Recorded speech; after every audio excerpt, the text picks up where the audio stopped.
Candace? All right. Good morning, everyone. We'll call the meeting to order at 9:01 a.m. this morning.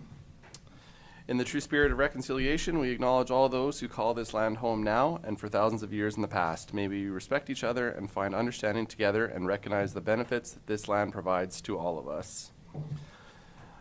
Thanks for joining us this morning. We have a rather full agenda. We have one time commitment this morning. We have a delegation at 10 a.m. We have 5 subdivisions to work through this morning. And with that, why don't we move down on our agendas to the adoption of the agenda.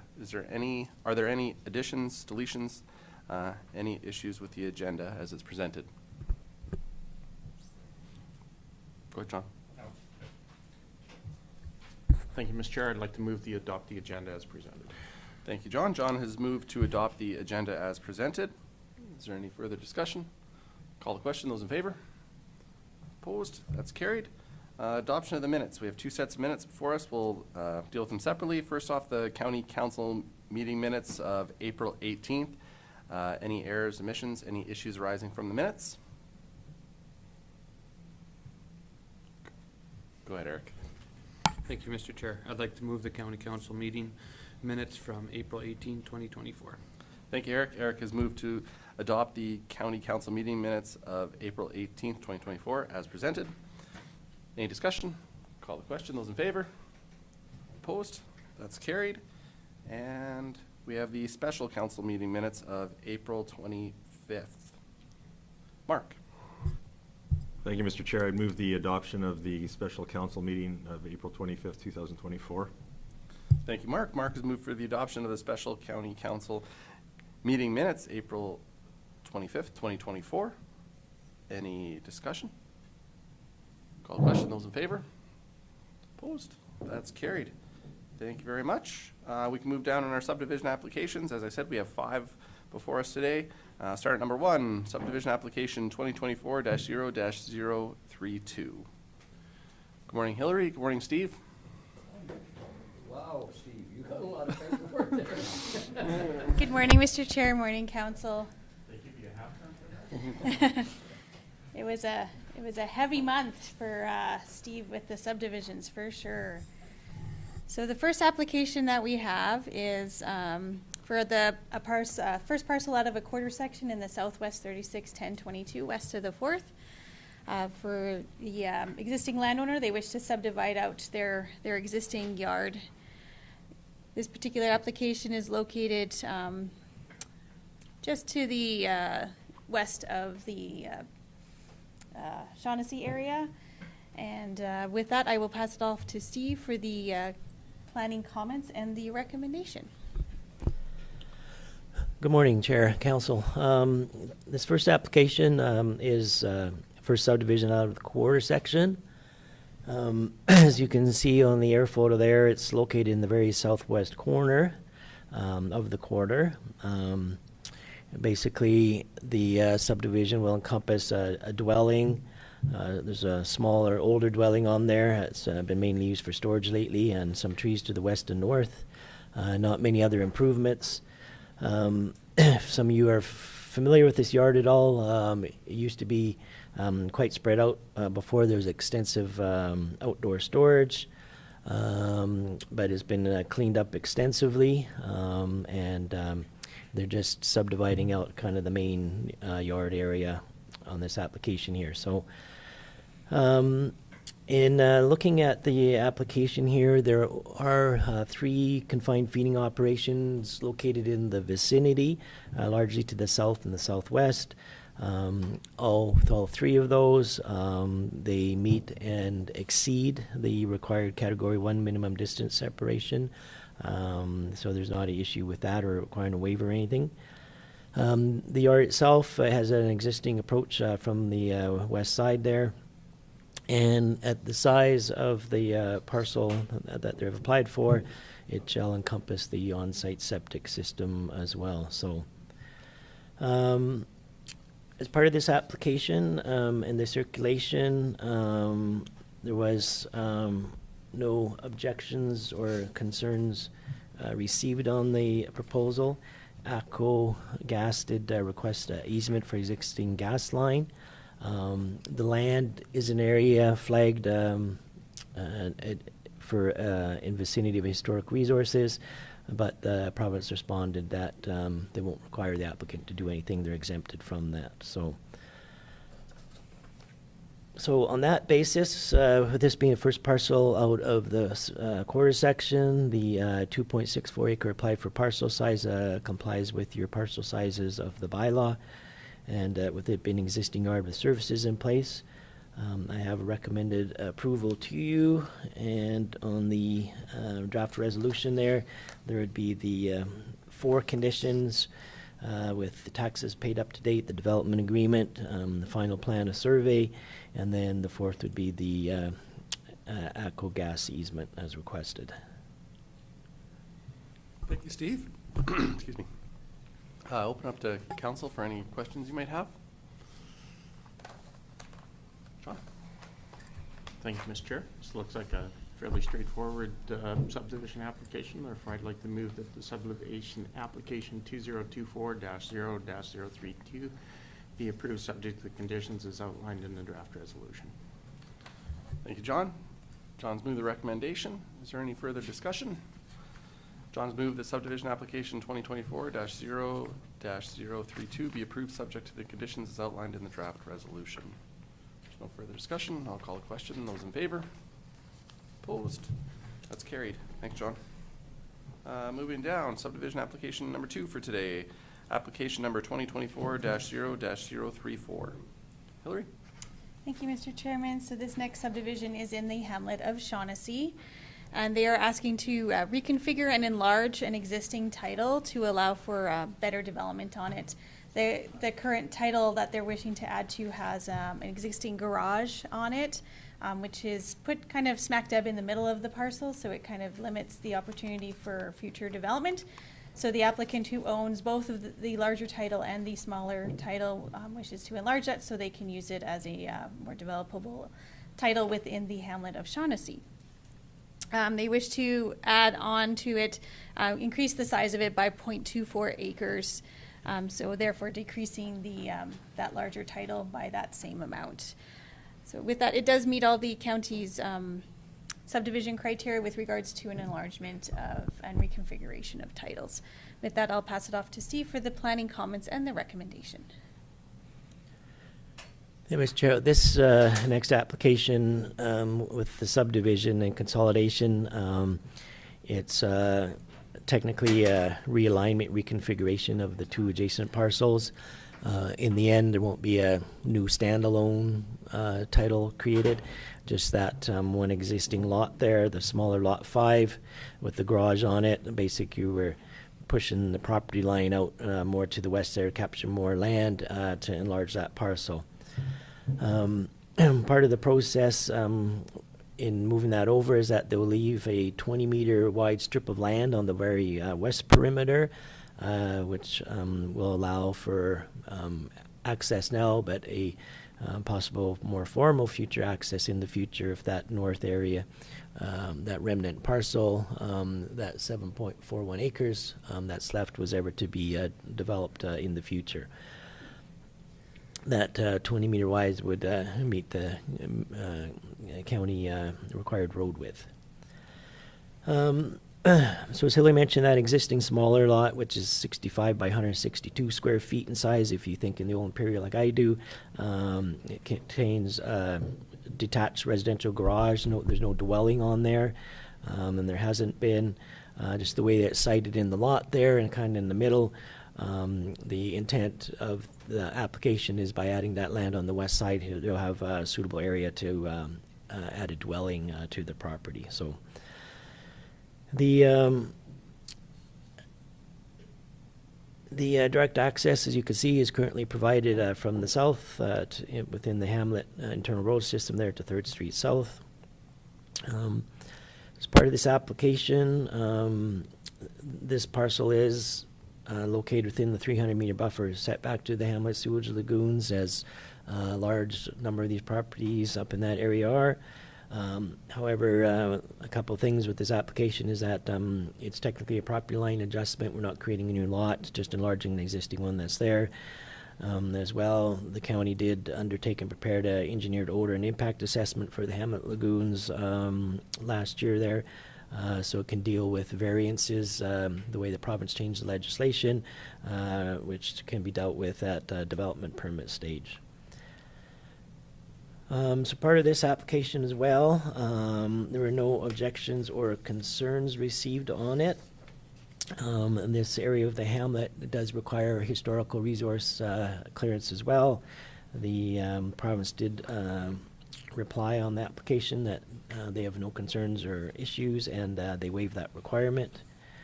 In dealing with this application on approval is that the municipal reserve on the land will have to be addressed.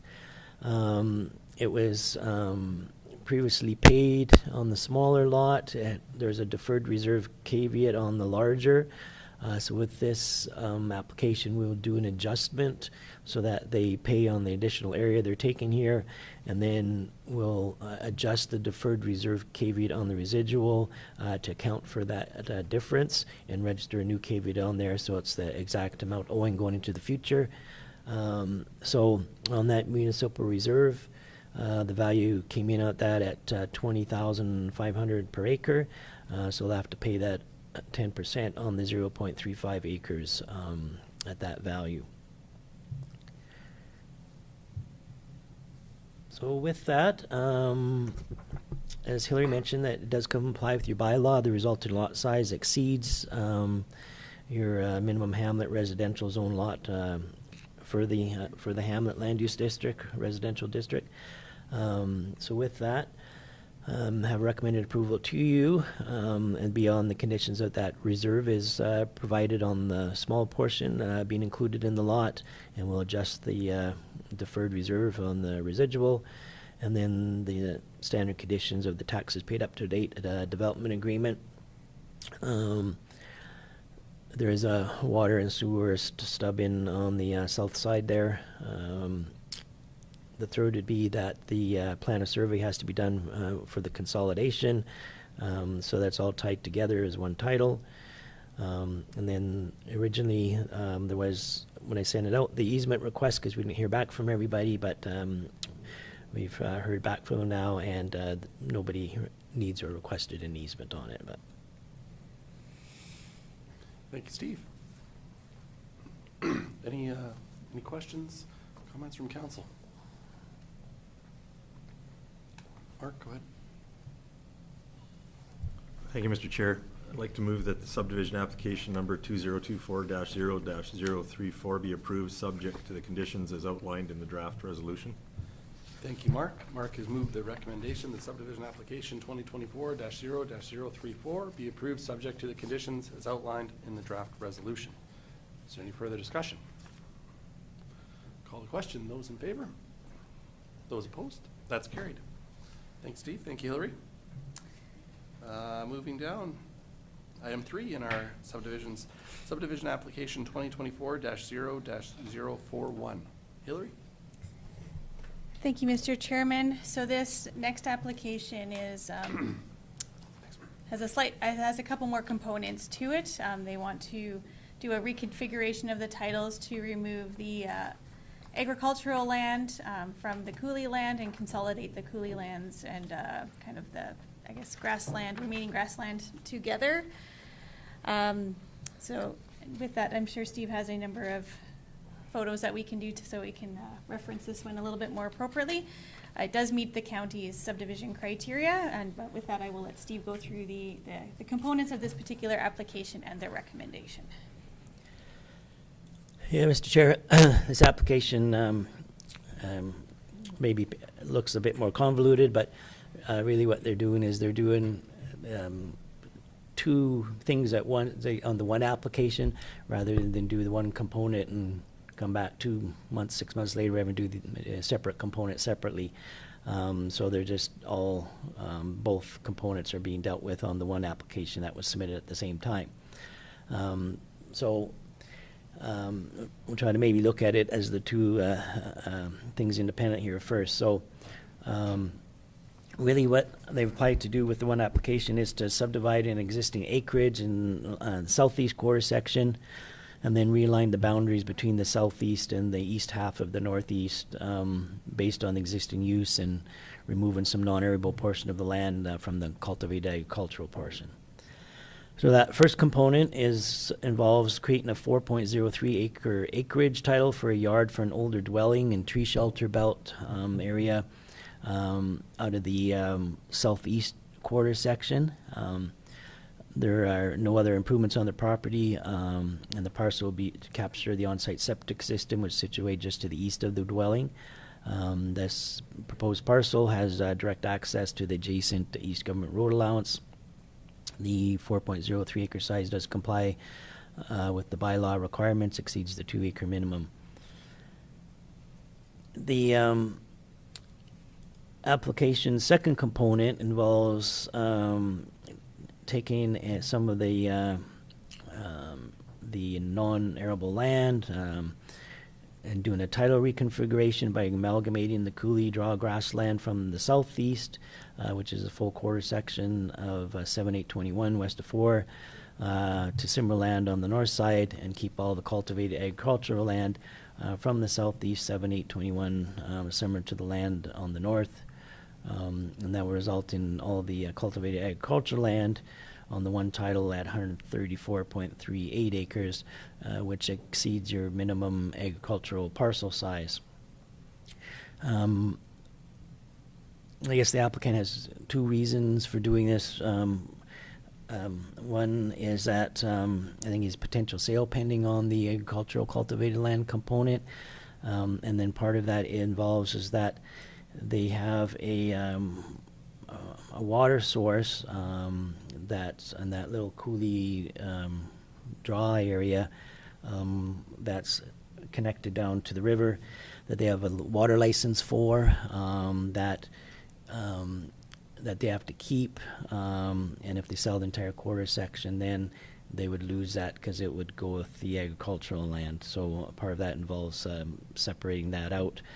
So they retain ownership of that water license. So the part of that proposal also includes there is a second dwelling, another yard improvements situated just to the west of the 4.03 acre yard, which is the first component of the subdivision. So there's kind of 2 houses in that area. So this other component would involve that house going with that parcel as well. So it'd then be associated with the north larger 99.31 acre reconfigured title. So that's the second component, is to move that and associate it with the piece to the north. So the parcel sizes comply with the bylaw. So if you look at it, it's 2 steps. The first one is the yard, which is the first subdivision coming out of the southeast quarter section. And then the second component would then be between the 2 titles to the north and the south, is moving that line down.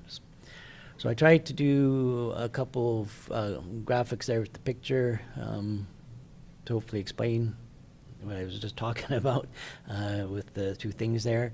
And I think you can see from the aero photo that was up earlier that that is kind of the top of the coulee draw there, and you can see that kind of dugout area there with the water and such. So that's part of the area that would be going to the north piece. So overall, the proposal meets the criteria of the county's land use bylaw as a yard subdivision coming out of the southeast quarter section, and then the reconfiguration, realignment of title parcels, so that boundary lines being moved between the southeast and the northeast. But it's not a standalone title being created. One title is getting bigger, the other title is getting smaller in the acreage size, but it's not a standalone title being created. So one of the things with this application, it is in the intermunicipal development plan area with the city of Lethbridge. This type of subdivision is in conformity for this area. which is Area 6 of the IDP with the city. It was circulated to the city did respond. They had no concerns with the application as proposed, on the understanding it does comply with the IDP, and on the notation that any future subdivision would require an area structure plan. For those of you who may not be familiar, Lauren probably knows, but this area on the north half there did obtain a zoning to group country residential, had an area structure plan from the 1986. Yeah, I was gonna say mid-80s. And they never went through with it. So it is stale dated, it's outdated. So if they were wanting to do anything there, any multi-lot thing, they would have to submit a new updated plan to Lethbridge County in order to do that. They just couldn't apply for subdivision and go ahead straight to do that, because that plan from the some of our standards we have now with regard to the engineering, stormwater drainage, and geotechnical to the cooling, that would have to be updated. So this is in the referral distance because the airport to Nav Canada and Transport Canada. They had no specific comments at the subdivision stage. Usually their comments are more related to development, they're looking at height and structures and that sort of a thing. And so there's no concerns there. So on that basis, have recommended approval to you. It would be on the conditions of taxes paid up to date, a development agreement entered into. The third condition is an important one about the consolidation with the reconfiguration there and moving the property lines, and that's done by the plan of survey based on your approval, so there's no standalone title. And ATCO Gas did request an easement for a gas line that runs through there, and they were the only one. This one as well required clearance with historical resources. And on this application as well, they did respond that they had no concerns or objections, and they exempted them from having to apply for Historical Resource Act approval. So with that, and with it complying with IDP with the city, and the city have no objections, and complying with the land use bylaw and the parcel sizes, have recommended the approval to you, and hopefully what we described there makes some sense. Thank you, Steve. I would open up to council. Go ahead, Lauren. Thank you, Mr. Chair. So thanks, Steve, for bringing that up about the rural group country residential, because I know that was in the plans years ago. But having heard that it's no longer in effect, I would move subdivision application 2024-0-041 be approved. Thank you, Lauren. Lauren has moved the recommendation. Subdivision application 2024-0-041 be approved subject to a consolidation of land being required and the conditions as outlined in the draft resolution. Is there any further discussion? Not, I'll call the question. Those in favor? Opposed? That's carried. Thank you, Hillary. Thank you, Steve. Hillary, I'm gonna put you on the spot, if that's all right. Sure. I was wondering if I could ask you a philosophical question about your approach and Steve's approach to these. As we see, I think for the most part, most of the applications we see are straightforward. However, there are some, as we see today, that get a little more complicated. Could you give us an idea, just philosophically, how you approach that with a landowner?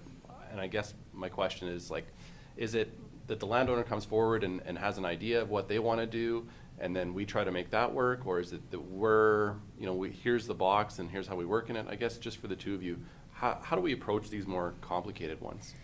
Sure. So typically, either Steve and I will get a request in for a subdivision, and we'll say, well, what are you proposing?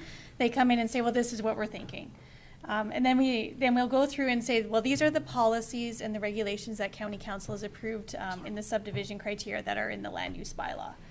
And if they meet the criteria, obviously, like you said, it's straightforward. It meets size regulations. It meets, there's no, confined feeding operation considerations or anything else that may be a restriction.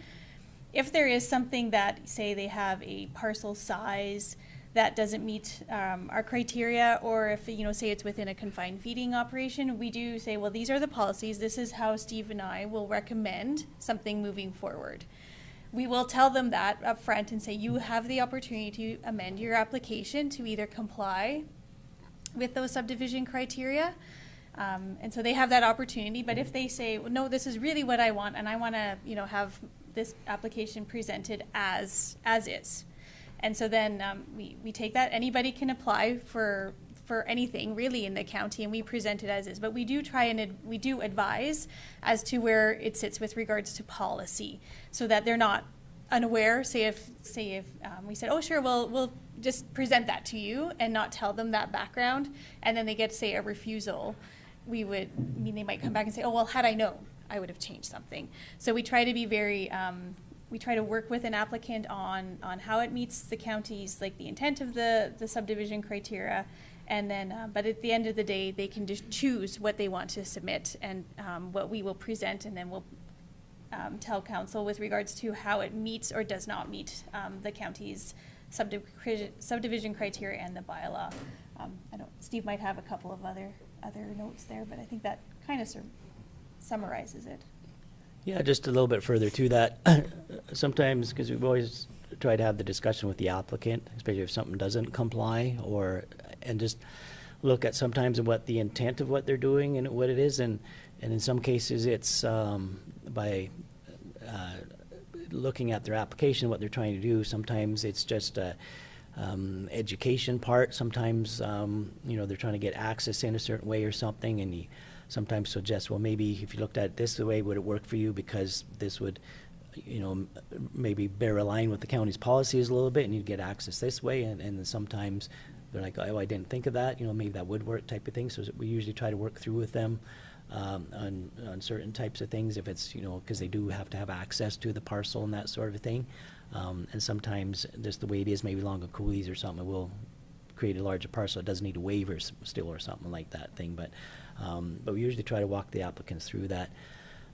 But sometimes too, sometimes people's intents, you know, what their desires are for the land don't, you know, at the end of the day, we do have policies on paper that council's approved, and somebody sometimes wants to do something that just doesn't align with that. So that's where it comes to you as the group to look at that and the intent and see, well, you know, where we have comfortable giving a waiver to that or not.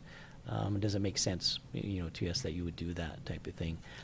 The other thing is that, you know, you guys sometimes don't see, it's not a lot, but sometimes a few applications that don't end up here just because what the person wants to do doesn't fit at all, and stuff. And once you explain and go through the policies or that, sometimes they don't come forward with the application because they think, well, you know, they can see that maybe there's not a very good chance, or that it might get refused, and then they would have to try to appeal, and there's time and cost involved, whatever.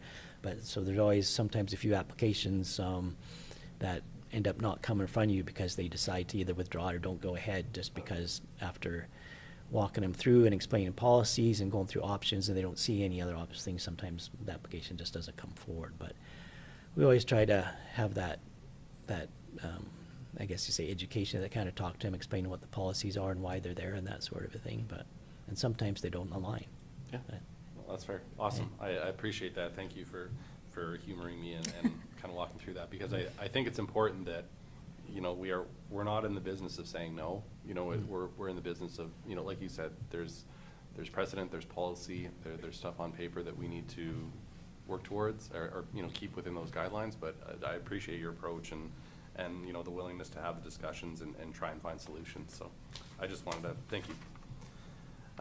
With that, we can move down to item 4 under our subdivisions for today, subdivision application 2024-042. Thank you, Mr. Chairman. So this next application is located on Highway 520, which is in the northeast part of the county. You can see it's a little bit more of a remote location, but they are requesting a first parcel out of the quarter section for this particular application. They are requesting a waiver of the subdivision size of the parcel. They are requesting an 11.32 acre parcel, and our subdivision criteria allow up to 10 acres. given in consideration of the existing improvements on a yard. So typically when we look at something like this, you would look at where's the improvements, where's the corrals, where's the buildings, and then the subdivision criteria do exclude pasture and farmland from like a country residential type subdivision. In this case, the applicant has chosen to keep their application the same as what they originally requested. Steve and I did have discussions with them on the policy, and that this particular subdivision would not meet the subdivision criteria as presented. But with that, I will pull up the subdivision map so that you can see it, and then Steve will go through the planning comments and the recommendation.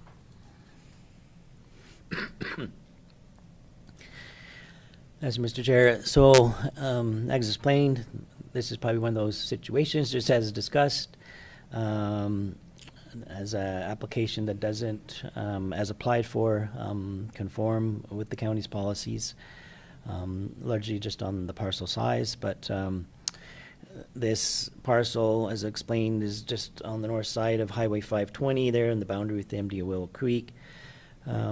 They're looking to subdivide the existing yard, which contains multiple improvements, including a dwelling. There's a second older farmhouse there, garage, multiple barns and sheds, a bit of a tree shelter belt on the north side there.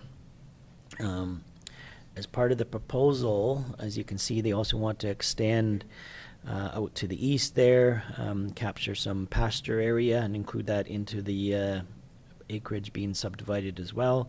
It's about 3 to 3.5 acres of undeveloped pasture land on that east side. As you can see in the photo there is access from the south to Highway 520. There's two accesses there, one to the main yard and one into kind of that east pasture area. There's also, just on the county's statutory road allowance on the west side there, there's another access just up on as Hillary's showing you there, to the yard as well. That road allowance on the east side as you go north there, it's not fully developed, it kind of peters out there as you go more north, and it's not fully developed all the way. So this application, it is for the first parcel out of the quarter section, so it does comply with that. Now, one of the things on the parcel size is obviously what they applied for the 11.32 acres exceeds the maximum 10-acre parcel size. But the other part of that parcel size is that, and this discretionary nature of these is that the county for many years, I think it was 35 years or maybe more, had a maximum 3-acre parcel size for these acreage yards. Back when the bylaw was revamped, went through the extensive amendments in 2013, some of the subdivision criteria was changed, and one of those was that county council at that time when that bylaw was passed, because we were always dealing with lots of waiver requests for yards, and lots of the yards were in that 6 to 8 acre size, especially established traditional farm yards that they were subdividing out. That the policy council put in is that they agreed to go to the larger parcel size, 10 acres, to try to account for some of these larger farms and such, and always having to ask for a waiver, and sometimes getting it, sometimes not, and that sort of thing. Is that the 10-acre size would help capture those, but at the same time, council and the policy put in some language that what we call a flexible maximum parcel size. So between that 3 to 10, it's based on the physical improvements on the land and the buildings present and that sort of a thing. So the policy says that it must not include any cultivated farmland, pasture land used for grazing of animals, or land suitable for agricultural production unless included within a shelter belt or a physically defined area, and that fencing alone, along with corrals and animal shelter, shall not constitute a physically defined area. So some criteria is put with that just to try to, on that flexible parcel size, we'll say, 6, 8, 9 acres. Well, what is it was based on what they have in their farmyard there type of a thing. So that was the second kind of criteria put to the, on that policy. So this application, it does meet the criteria as the first parcel out. So largely you're just dealing with the parcel size and then that criteria about the pasture area that I just read. So during the circulation of this application, it is on the border with Willow Creek and with the IDP area with Willow Creek. So it's referred to the MD Willow Creek. Willow Creek had no comments on the application, no concerns. It is on Highway 520, so we did receive back the comments from Alberta Transportation on it. Alberta Transportation, it does require a variance, so Transportation has to grant that to you in order to prove the subdivision because of the direct access on Highway 20 there and the location. They did grant that variance to you that you could go ahead and grant an approval if you wanted it. They did mention that with it being considered a minor two-lane provincial that they don't see any impacts to the highway. So as part of the circulation, you did receive, and you can see it in item I of the referral. This one also required, is adjacent to historical resource identified area. They're not required to apply for clearance. And then we also received letter from comments from adjacent landowner, Mr. Hemingway, who's here this morning, who's an adjacent landowner, who indicated he has no concerns with the subdivision itself, but he thought it should remain be within at least the 10-acre size, and that the pasture area in the east be removed. In particular, he mentioned that second access on top of the hill off Highway 520 should stay with the agricultural land and not be there, and the pasture land part of the acreage title.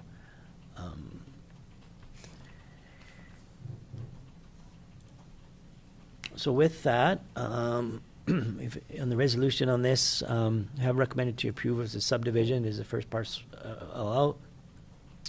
The standard conditions would be the taxes paid and development agreement entered into. The fourth condition would be that they need to plan a survey, which would be based on your approval. And then the third condition is that based on the county subdivision criteria policy for parcel size, that it be reduced to not exceed 8 acres in size, sufficient to encompass the buildings and improvements in the main yard by eliminating that east pasture portion, which is about that just over 3 acres on the east side there, so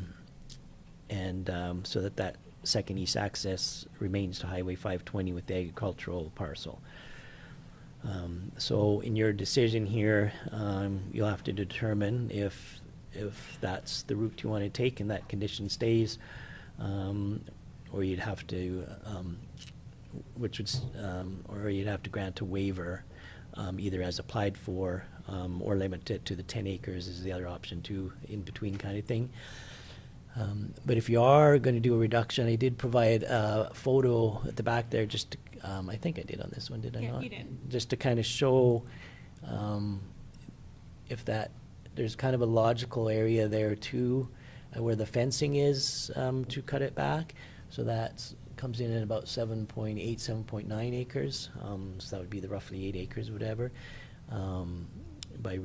If you were to reduce that east pasture area, it gives you an idea of what that would look like and how it would work. Thank you, Steve. I'll open up to council for any questions. Go ahead, Lauren. Thank you, Mr. Chair. So just a question about approaches going in. Sight lines in that main entrance they have there by the house, and that is absolutely terrible. Like you can't see either way because you're kind of down in the one up on the top there, and the piece you want to cut off is way better sight line. Would it not be better just for safety reasons to keep that one in and get rid of that other one? Or who approves entrances and exits? AT. So, thank you, Mr., through the chair to Councillor Hickey. With regards, because this is off of a highway, so those approaches are approved by Alberta Transportation, not by the county. We couldn't put in a condition to have one or the other removed. It's not our jurisdiction. I guess the other consideration with that is that they do have access onto the county road network into that yard also. Range Road 24-0, I think. I think so. And then the one that is to that pasture land, it doesn't, it was obviously put in at some point in time, but it's not being utilized for the yard itself. No, Yeah. no, it's not. Those, just for your consideration, so. Yeah, Mr. Chair, I know, I was surprised. Normally, we would sometimes see that transportation would comment on that and sometimes ask to remove one. But I guess because they are looking at this as a downgraded minor two-lane provincial, they just left it as is. They said they would have no concerns and wouldn't require any changes or whatever, so. Thanks, Steve. Thanks, Hillary.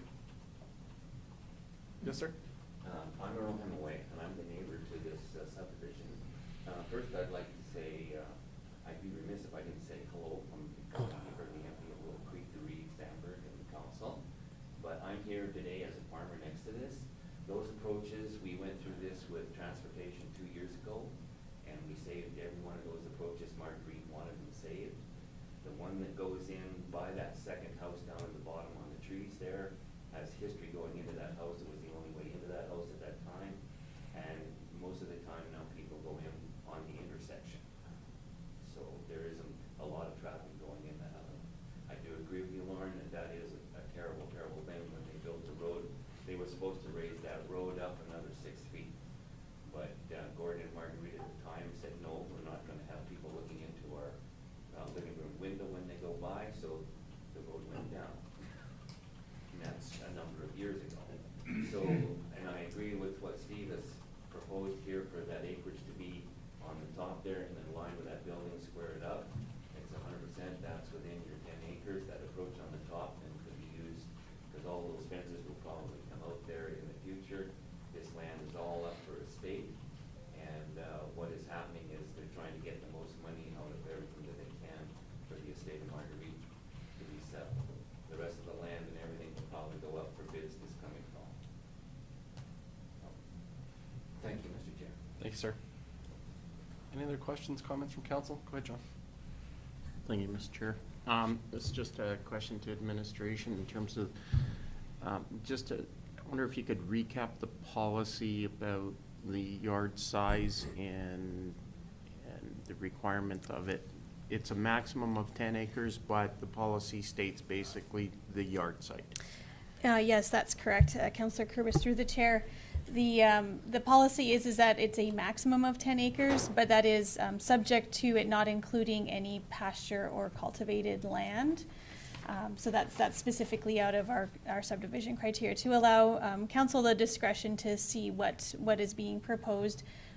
So if somebody was, say, proposing, maybe it would be a 2-acre or 3-acre area yard site, and then they just wanted 7 acres of pasture land, but so that would be council's discretion to say, oh, we want to pull that back to the yard site as per the bylaw instead of having all that extra land, which in Steve and I's experience, often the larger parcels tend to come back for re-subdivision at any rate because you're using land that's not part of the yard.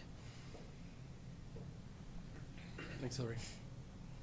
Any other questions? How would you like to proceed? Eric, go ahead. Yeah, thank you, Mr. Chair. A couple comments on it, and it's not a yay or nay, but it's interesting on our recommendation that not exceeding 8 acres. If this would have come in as a request of 10 acres, I don't know if we would have blinked at it so much as it's like, oh, it fits, yeah, it's a little bit more, but they like a little bit of pasture.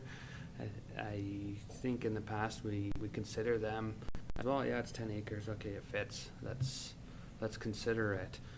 So that part I found interesting to go with it. Then also, I caught on the bottom there that it is for an estate, so I was going to ask, but that's been answered on, is it likely for sale?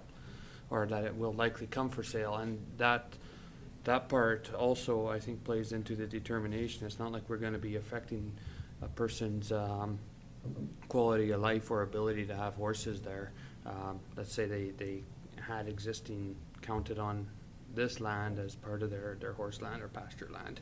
And, so being that it likely will go to a new owner in the future, then that does help lean towards, approving it at 8 acres.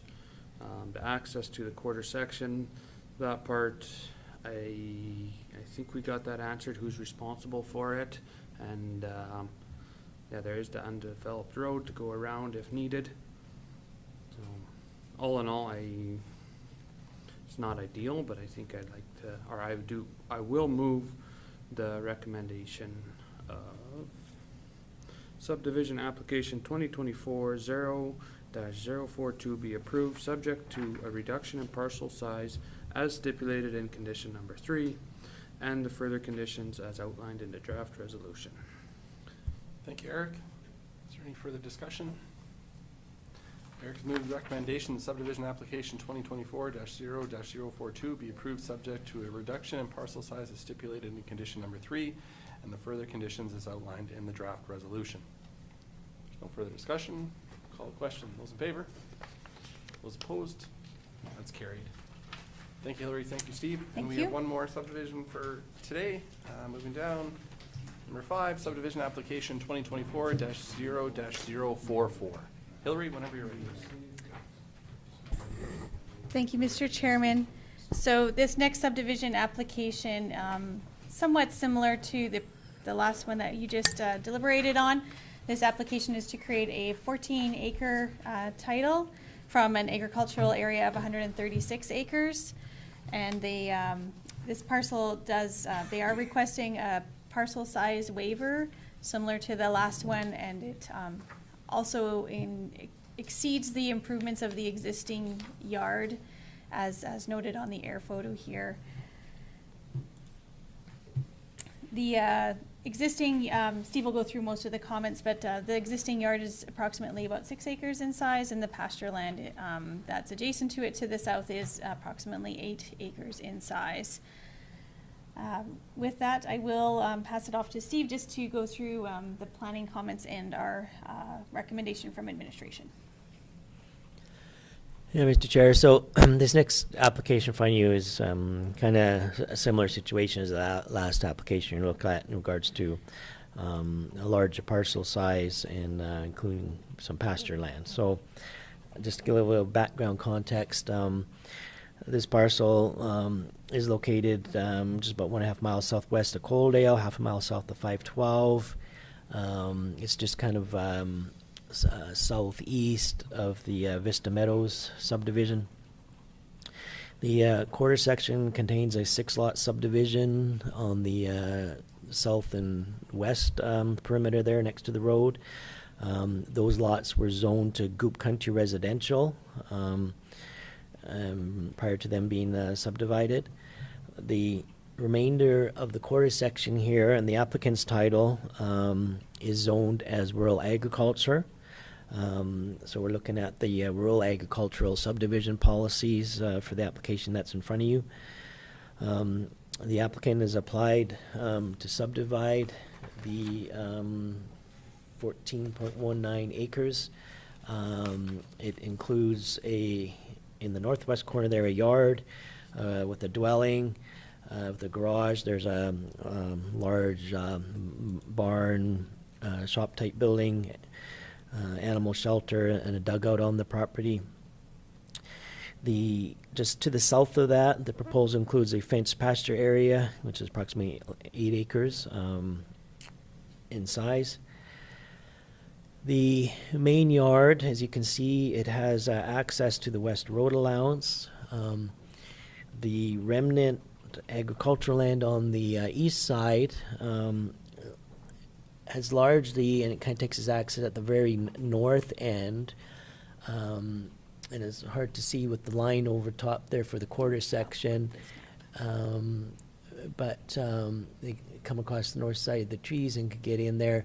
but a large portion of that access actually goes over the neighbor's property to the north.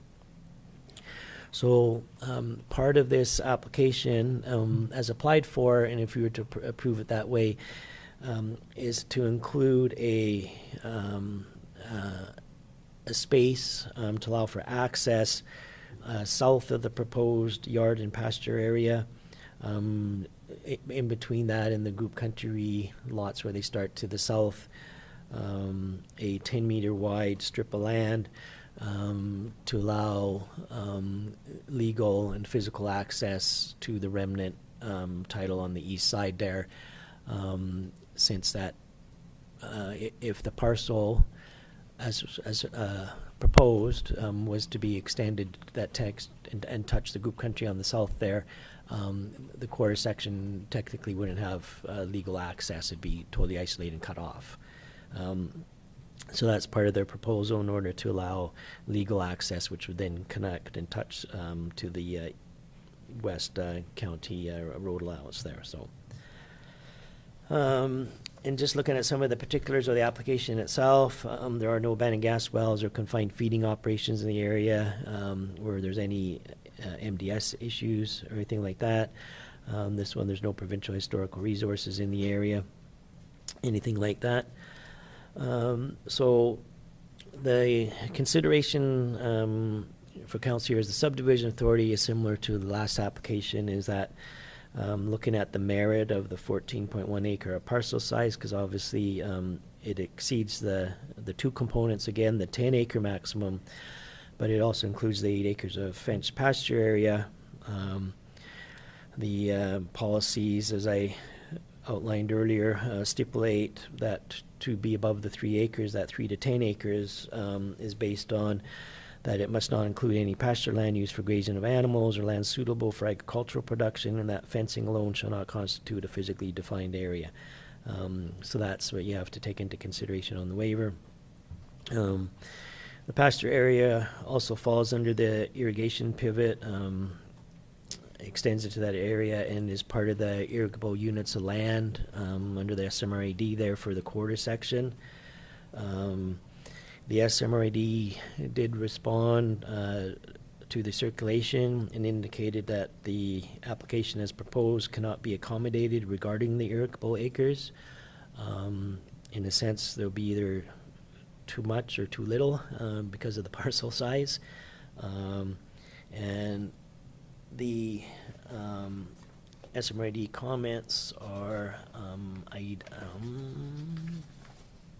M in the informative, where they say that there are 136.3 acres on the lands, and the new agricultural parcel size will be 122.11. So that's not enough land base on the current parcel size. That is 136.3 acres.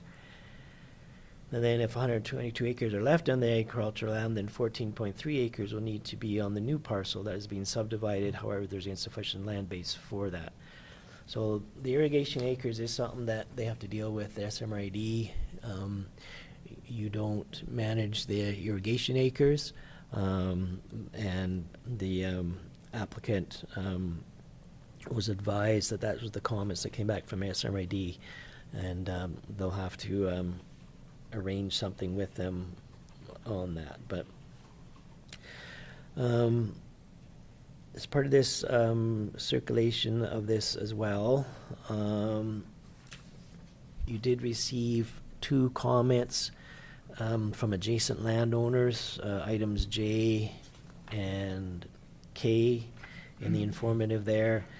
The one owner, J, is to one of the acreage owners to the south, and the other owns lands to the east and perhaps north too, I think. But anyways, both of those adjacent landowners had concerns and objected to the subdivision. You are required to take into consideration any comments that are submitted on the application. But of course, your decision is always based on your reasons that you have to provide in the ultimate subdivision decision you make. Largely, if you've read those, there are concerns with additional subdivision and including pasture agricultural land in the subdivision, and some of those natures.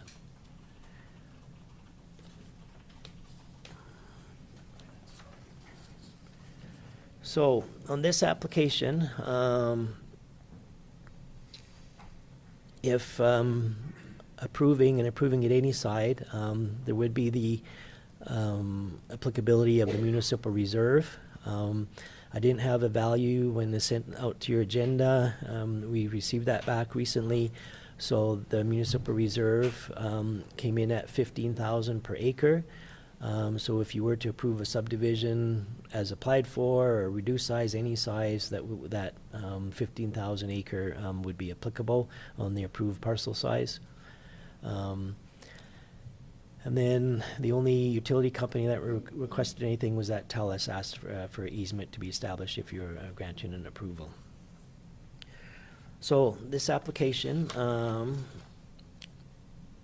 it is one, it's just like the last one, where you'll have to consider the merit of the pasture land being included. Based on the policy and relating to the having undeveloped pasture land in there, would warrant the reduction to the parcel size by excluding that 8 acre or so pasture area, so that the parcel would not exceed about 6.1 acres in size. Alternatively, you could approve the parcel as applied for, which would be the 14.1 acres, or the alternative option is to refuse the application if you don't think it is suitable for the area and the land and what's going on there. So similar to the last one, the recommendation based on the policies is for an approval based on the policy that the pasture area be excluded with their municipal reserve payment and the other 5 conditions there: taxes paid up to the date, the development agreement, the final plan based on the parcel size you approved, and the reduction in parcel size if that's what you decide on, the final plan of survey, and then the TELUS easement. So the applicant is here. If you have any questions, I know their reason that their intent that they would like the 14.1 acres is applied for is because they have horses on the property, and they would like the pasture area for the horses that they have on their barns there. That's in the yard area associated with that. So. Thanks, Steve. Yeah, go ahead, Lauren. Thank you, Mr. Chair. So I guess when I look at this, I'm in favor of giving them the 14 acres, because when you look across the fence, across the road, to the south, to the north, it's all acreages anyways. I mean, what are you going to do with 6 acres left over, or 8 acres left over? It just becomes a nightmare to farm. And really, the development that already exists there limits what you can do on agricultural land anyway. So I can't see why we would reduce the parcel size. Thanks, Lauren. Any other comments? Go ahead, John. Thank you, Mr. Chair. I share that sentiment that Councillor Hickey has brought up, because basically this is just taking all of the frontage off of that. And if we reduce the parcel size and left that little square there, the only other real suitable use for that would be to create more country residential, which would increase the density of that particular area. This just seems to be the logical thing to do in this circumstance, and I appreciate that, we have guidelines and rules and regulations put in place that should be generally adhered to. But I think, we need to put a little bit of, thought process and common sense into each proposal as it's presented. Thanks, John. Go ahead, Eric. Thank you, Mr. Chair. Just for putting it out there, if the applicant is not okay with our decision, they do not have to proceed with their subdivision after what we've proposed, is that correct? They would have two options, Mr. Chairman, through to Councillor Van Essen. They would have the option to either appeal the decision of council. So subdivisions, they could appeal a decision and a condition as approved or refused. And they can also just choose not, like you say, to move forward with a subdivision at all. So those would be their two options: to appeal, to see if the appeal board would change something. Say if you outright refused to appeal, to have it approved, or if they didn't approve of the reduction in the size, they could also appeal that condition, and the appeal board would hear that at that point in time. So those are the options that are available. Okay, thank you for that. Then also we have, it's all under one landowner at this point. Correct. So subject to a desire to have animals in the pasture, there would be nothing restricting them from doing that. Going forward, say, well, yeah, we got the acreage subdivided and we'd like to keep animals, well, that's fine. That can still happen, subject to one or the other selling. Easements can be made. My concern is, what are we setting ourselves up for and for the future? One gets sold, other gets sold. They do not have to be farmed separately to call it a 6-acre nuisance. The pivot can swing in there. You seed it with the rest if so desired. Yes, there's a low spot recognized, seen. But for setting up for success for the future, I see it on the reduced size, and that's also then to say, well, yeah, if the density goes up, if more acreages go in there, then that applicant would be a group country residential application, and we would be addressing some of the concerns that come with increased density water supplies and that versus a resplit. So I do support the smaller parcel size with those factors behind it. Thanks, Eric. Yes, sir. I'm Bruce Plausteiner, I'm the owner of the land, and just as a point to make, that particular area, the pasture area, my wife and I are of the age we want to divest ourselves of the agricultural land. We're not interested in maintaining it anymore. And basically we have horses, and we have a riding arena that's part of the house, and of course we need some pasture for the horses, for grazing. We've got 680 horses. That 6 acres doesn't give us any pasture. And that pasture area is very, very unsuitable for a lot of things. There's a very bad low spot there that we have tried repeatedly to do something with it, as is significant with that other low spot in the agricultural sector. There's 5 acres there that's totally wasted. Mr. Groody has tried repeatedly to try and get a crop going into that, and it's never been productive. And there's another spot up by the pivot point that is also unproductive. And that same low area, the horses won't even graze it. There's about a 4 or 5 acre area in there.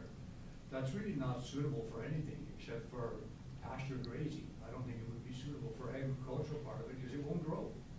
So what does that leave you? 3 acres for agricultural part of it? Also the south side, the road access has to be put in. There's also a bit of contamination in a large area there where during construction they were pumping water onto the pasture. I didn't think it was going to be 2 weeks of pumping water out there. I thought it was just an overnight or a 2-day thing. Well, unfortunately, there must be alkalinity in that water because now the horses won't even graze that. So, you know, it's a very restricted area. Plus, there's a large structure on it, a lean-to structure with a 10-foot high fence, a wind protection thing. So there's only a very small area that would be productive in that pasture area. And like I said, we do need it for our horses to graze for what little there is there. And it's basically also fenced along that whole stretch. There's a permanent fence line that separates it from the agricultural part of it. So a continuation of that. So I don't understand where taking that off would really be of any benefit to anybody from the standpoint agricultural part of it. I think all it's good for is that grazing that we do on it. So if you have any questions, please, I'd be maybe some more input if it's at all helpful. Thank you, sir. Good, Mark. By the way, I have no intention of, we're horse lovers, and in our waning years, we just want to enjoy our horses and our riding arena and our pastures, and that's kind of where we're at. Good, Mark. Just a question, so if it's the subdivision recommendation to reduce the size, that doesn't preclude you, because you're the owner of that property, you still can use that as pasture for your horses. Is that correct? Sorry, The recommendation or one of that we're looking at is taking not approving the 14 acres as requested, but subdividing the piece out and leaving that pasture separate. But you own that land, so if it's subdivided at the 6, or the proposed 6.1 acres, that's that piece. But that doesn't stop you from your horses from grazing and using that as pasture for your horses? yes, I understand what you're saying, but the thing is now, if it's included with the agricultural land, someone else has title to it, because we're going to sell that agricultural land off. I have no intention of keeping it. So if someone else owns that land, it's not my land. So at this point, it is yours, and your horses is, can graze yeah. it. So this is just a future thing if you sell that agricultural land. Okay, thanks. Any other questions, comments from council? I do want to acknowledge in the comments, thank you for providing the written comments as well. And above that, just, so we are aware, there was a couple of comments, obviously in opposition to this, and I do recall, as Hillary mentioned, when this was before us as a potential for group country residential, it was a hot topic at the time. There was a lot of concern in the area, and I do recall that. So, yeah, I appreciate all the comments that have been made. I appreciate, Lauren and John's perspective, but I understand where you're coming from, Eric, and I can appreciate everyone's perspective on this. It's does have some nuance to it. Go ahead, Lauren. Thank you, Mr. Chair. So Hillary, just a question. In the future, would this be suitable land for group country residential, given the low-laying conditions it has? Thank you, Councillor Hickey, through the chair. That's an excellent question. It would have to go through a planning process. They would actually have to create an area structure plan more than likely because of the group country residential also to the south. They would have to do a plan, and they would have to look at the elevations. Is there wetlands? Wetlands, as you know, as you could probably tell from this air photo, those wet spots are actually wetlands, and as identified by the province of Alberta. So there would have to be an assessment done and to determine if the lands would actually be suitable for group country residential also. Go ahead, Eric. Thank you, Mr. Chair. I just, on one of these comments here, it says it has more than surpassed its right for subdividing by getting the previous 6 subdivisions done. Hillary, could you comment on that, please? Yes, Councillor Van Essen, through the chair, with regards to that particular comment, so because the group country residential to the south, and here I'll pull up the air photo just so you can kind of gauge that area. This area to the south where there's those 6 subdivisions out, they were rezoned to group country residential, so they're no longer subject to the agricultural subdivision criteria. So those are the nuances of subdivision that you have to also consider, is that now those are kind of out, and now you're just considering the 136 acres under the agricultural policies, which do allow for still a subdivision out of the quarter, as long as it meets the criteria, the parcel size, and those stipulations as Steve has already outlined. So it does meet the criteria to be subdivided as a first parcel out of the agricultural lands. So it does seem like a bit of a catch there. I do agree. Go ahead, Lauren. Thank you, Mr. Chair. So on the southeast of 31, what is the zoning for the residents there? Is that That's group country or just? Agricultural. Okay. That's correct, yeah. Go ahead, John. Oh, sorry. Did you have something for Steve? Sorry. I was just going to say, just further to Hillary's comments, just in subdivision, you're bound by the zoning, and then whatever the land use district rules apply for the subdivision. So that's why typically you see, like, if someone's going to group country, they come to council first to get their group country residential zoning in place first before then they apply their subdivision. So we typically use the phrase, and we're all used to it, to talk about a first parcel out subdivision, out of quarter section, that type of thing, but that's on the rural agricultural zone land. So if something's removed from the agricultural zoning, like those lots are group country, or we're re-subdividing in Broxburn Industrial Park, those are zoned rural general industrial. So the rural general industrial subdivision rules apply, not the agricultural, whatever, right? So, yeah, normally if this was just straight subdivision, there would be more than allowed, but because they're not zoned agriculture, they're zoned the group country. So sometimes too in the public that those little nuances get lost, whatever, but you're dealing with a rural agricultural zone parcel and they exceed the minimum agricultural parcel size and that sort of thing.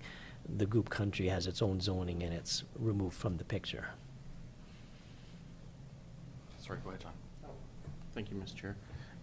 Just sort of similar to Councillor Van Essen's comments on the last subdivision application, we had said, had this come before us with a 10-acre out, we more than likely would have looked at it and said, yeah, there's a little bit of pasture come out of it, but, it's still within the guidelines.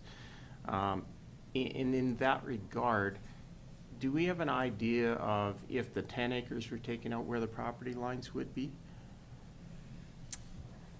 I can do a really quick measurement if council would like that.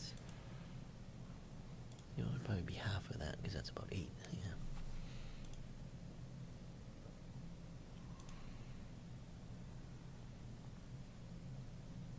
Sorry, my conversion is bad.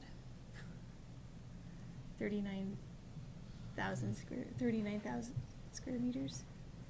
That's about it. 47, isn't it?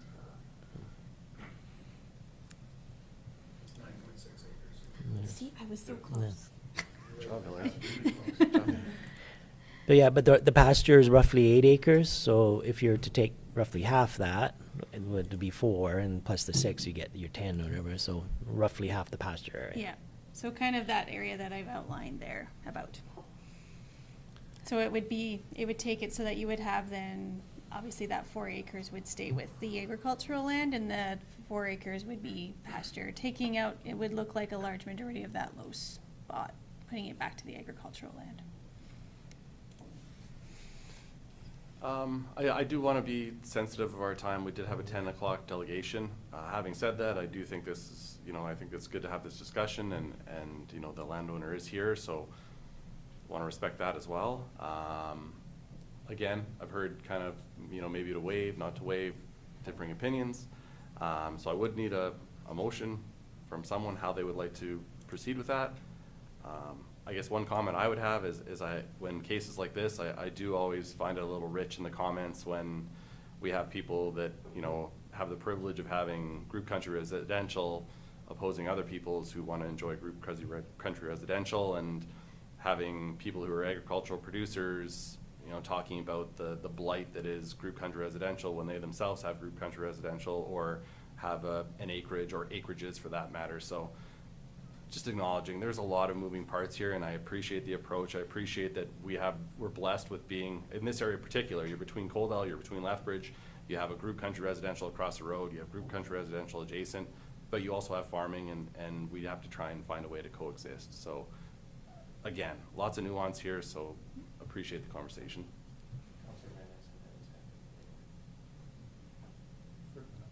Sir? Mr. Chairman, may I have one more comment? You may. I appreciate the comment that John made on reducing it by 4 acres. And I would have no issue with that. If it has to be down to a 10 acre, then at least it still gives me some pasture for the horses. So. Thank you. Go ahead. Thank you, that refreshed me.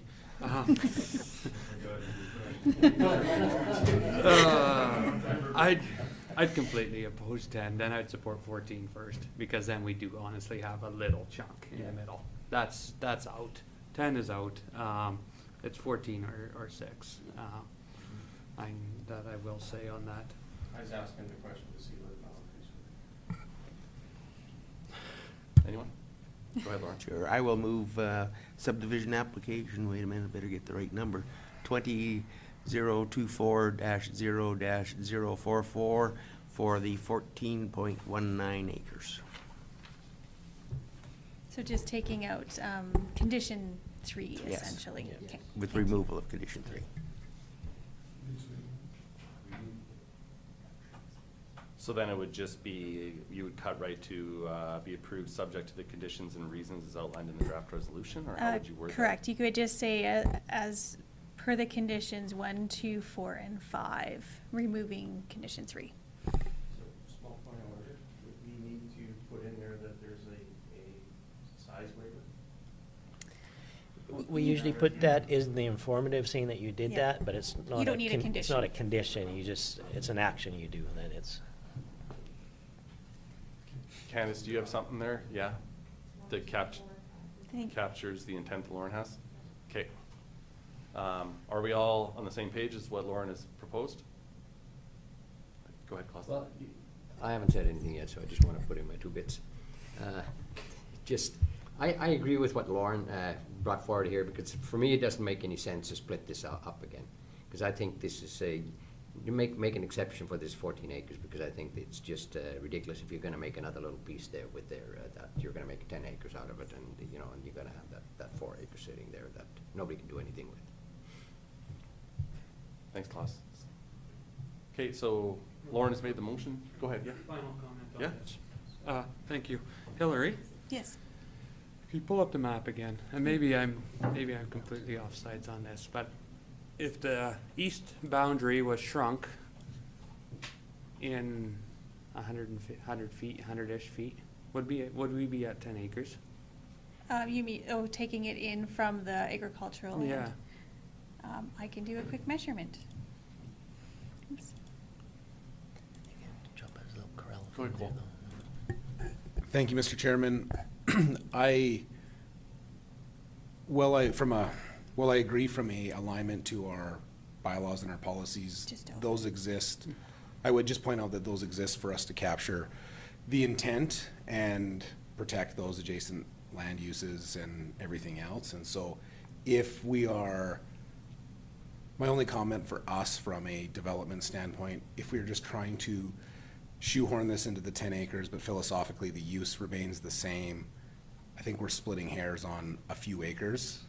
And if council is looking to, okay with approving the utilization of pasture land as part of this, I guess I would just ask the question is, does it matter if it's 10 or 14 because of the alignment and how it fits with this piece? So I just, for us from a development standpoint and what we're administratively trying to make recommendations on, I don't know that changes the overall impact for this particular parcel.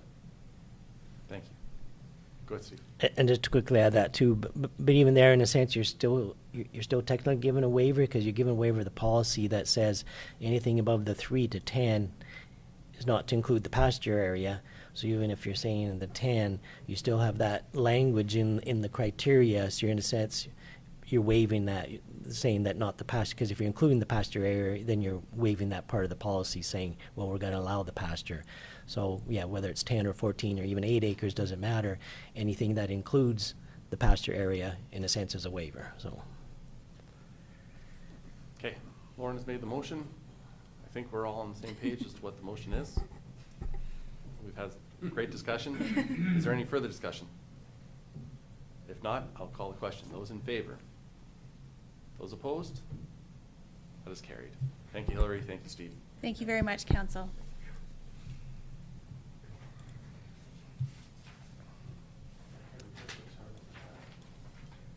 Okay, we do have a 10 o'clock, which I apologize we are late to.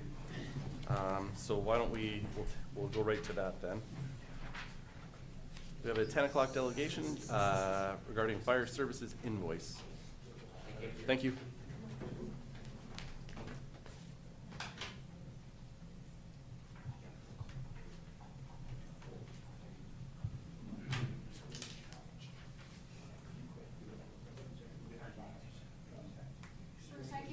We can speak outside, okay?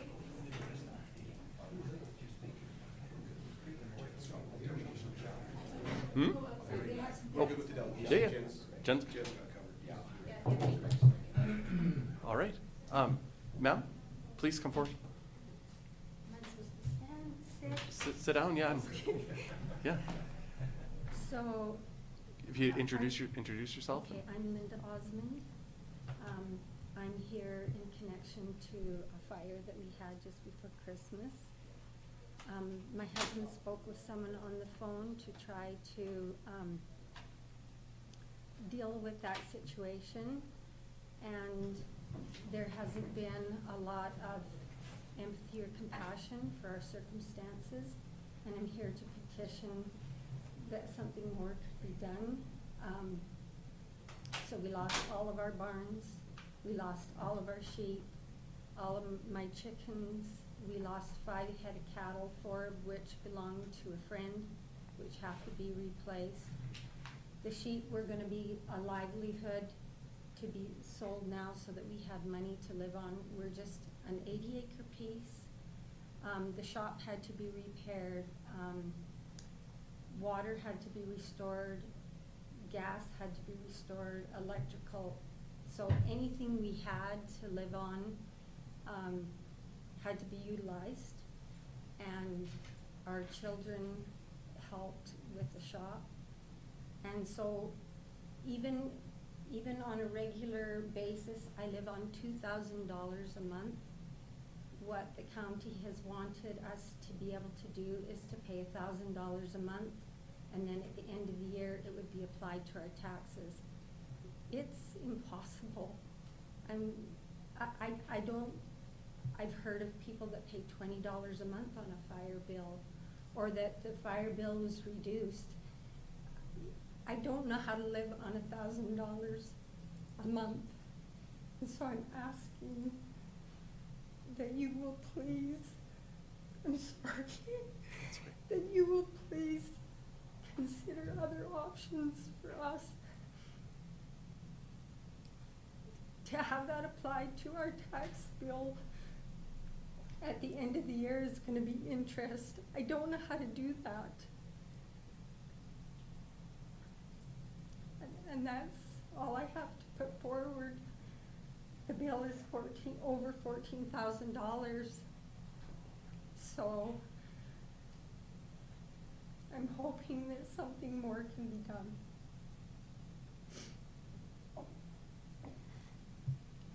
Thank you very much. I can appreciate, the way you feel, and thank you for coming and sharing this with us today. Just, maybe I'm not sure, for your information, I guess, to your point, we have had, other instances where there's been fire responses, and be it the response or the type of response or how that all came to be. We have had other people come before us before, and what usually happens is it's brought before council, and in most cases, it's council's direction to have our administration go away and bring us the facts, like see what actually happened, how it happened, what happened, how do we get here today. This is our first opportunity to hear this from you. So we've had administration in the past go away, bring us those facts, potentially bring us options forward. How do we, we can't make any promises today, but that is how we've proceeded in the past, is to have so that we can have a thoughtful and informed discussion about where we're at and what options might be available. I would really appreciate that. Okay. Jen? Just if I could just add some information as well, Mr. Chairman. I did speak with Mr. Ozmond myself. I haven't spoken with Mrs. Ozmond with regards to this invoice since probably late January. We've kind of had some back and forth. In the end, via emails, I have a response from Mr. Ozmond. Yes, the Municipal Government Act does say that we can apply the fire invoices to property tax roll, which I informed him of. Currently, we're not applying any penalty on this invoice, and the total I have in our system is just $11,558. And we're not taking monthly payments right now. My last conversation with Mr. Ozmond via email was that in the fall, upon the sale of, I guess, grains or whatever, that the invoice would be looked after at that time, but we extended it to December 31st to give to the end of the year. We did talk about other potential payment arrangements. and kind of went back and forth a little bit, and that was the last I understood.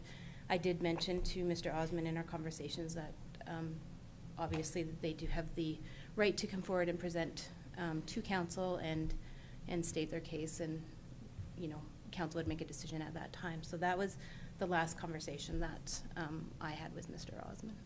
Thank you, appreciate that. May I speak to that as well after you? Sorry, it's different. Would you like to, ma'am, or? Well, you have to understand that when you lose everything, that in the first place, I watched a man that never cries weep, and suddenly he's having to deal with this. He's humiliated, he's embarrassed, he doesn't even feel like he has a right to petition for anything more.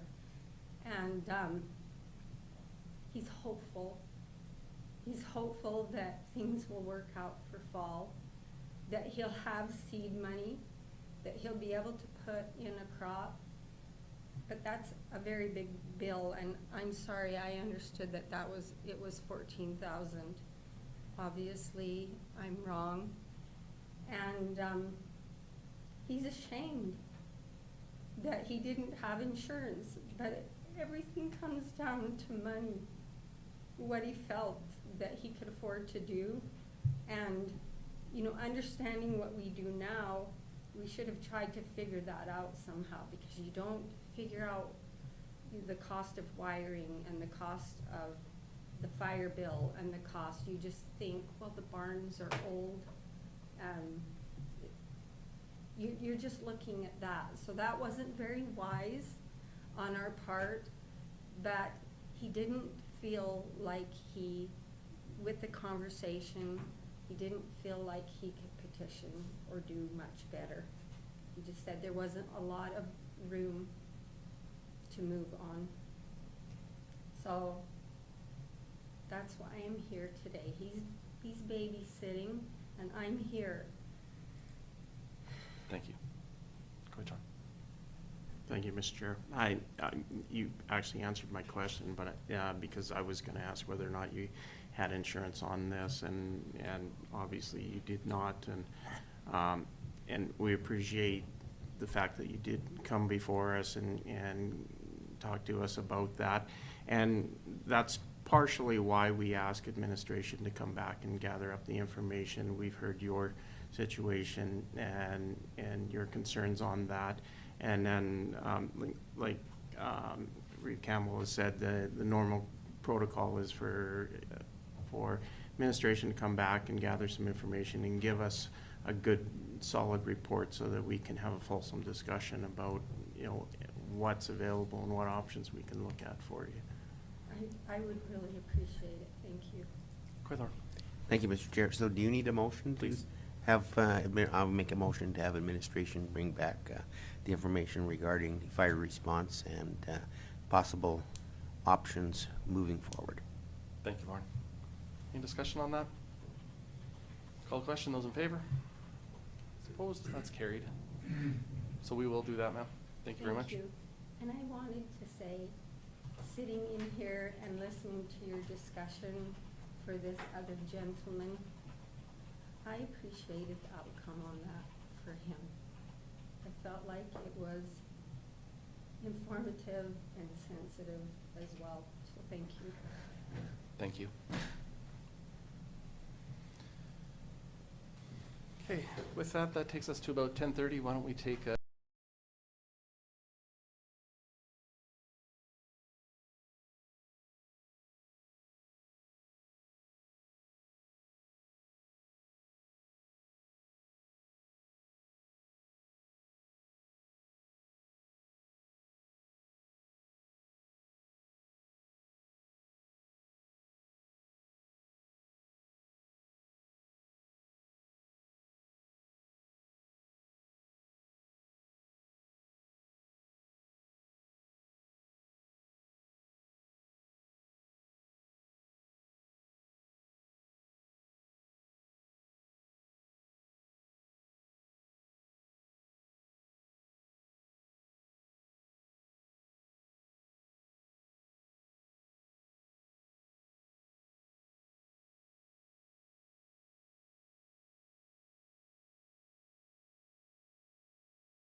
Okay, why don't we call the meeting back to order at 10:46 a.m. this morning. We can move down our agendas. F, department reports. F1, development and infrastructure.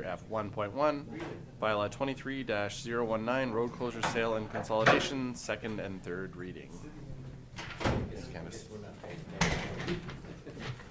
Welcome back, Hillary. Oh, thank you, Mr. Chairman and Council. So let me get my map up here, my report. There we go. So I'm bringing forward today bylaw 23-019, which is the road closure, sale, and consolidation of a piece of county road being Township Road 10-0, just south of Highway 3, for your consideration of second and third reading. So this particular road closure application was originally brought forward to County Council last year. The public hearing was held on August the 3rd. And County Council at that time recommended that it be sent to the Minister of Transportation for their sign-off. As County Council may be aware, any road closure we do in the county has to go up to Alberta Transportation and Economic Corridors for their approval. So we have to send up documentation on the public hearing and our advertising to state that there are no concerns with regards to this particular road being closed, which there were not. That got sent back to us just about 3 weeks ago from Alberta Transportation and Economic Corridors. They signed off on this particular road closure, so they have signed the bylaw.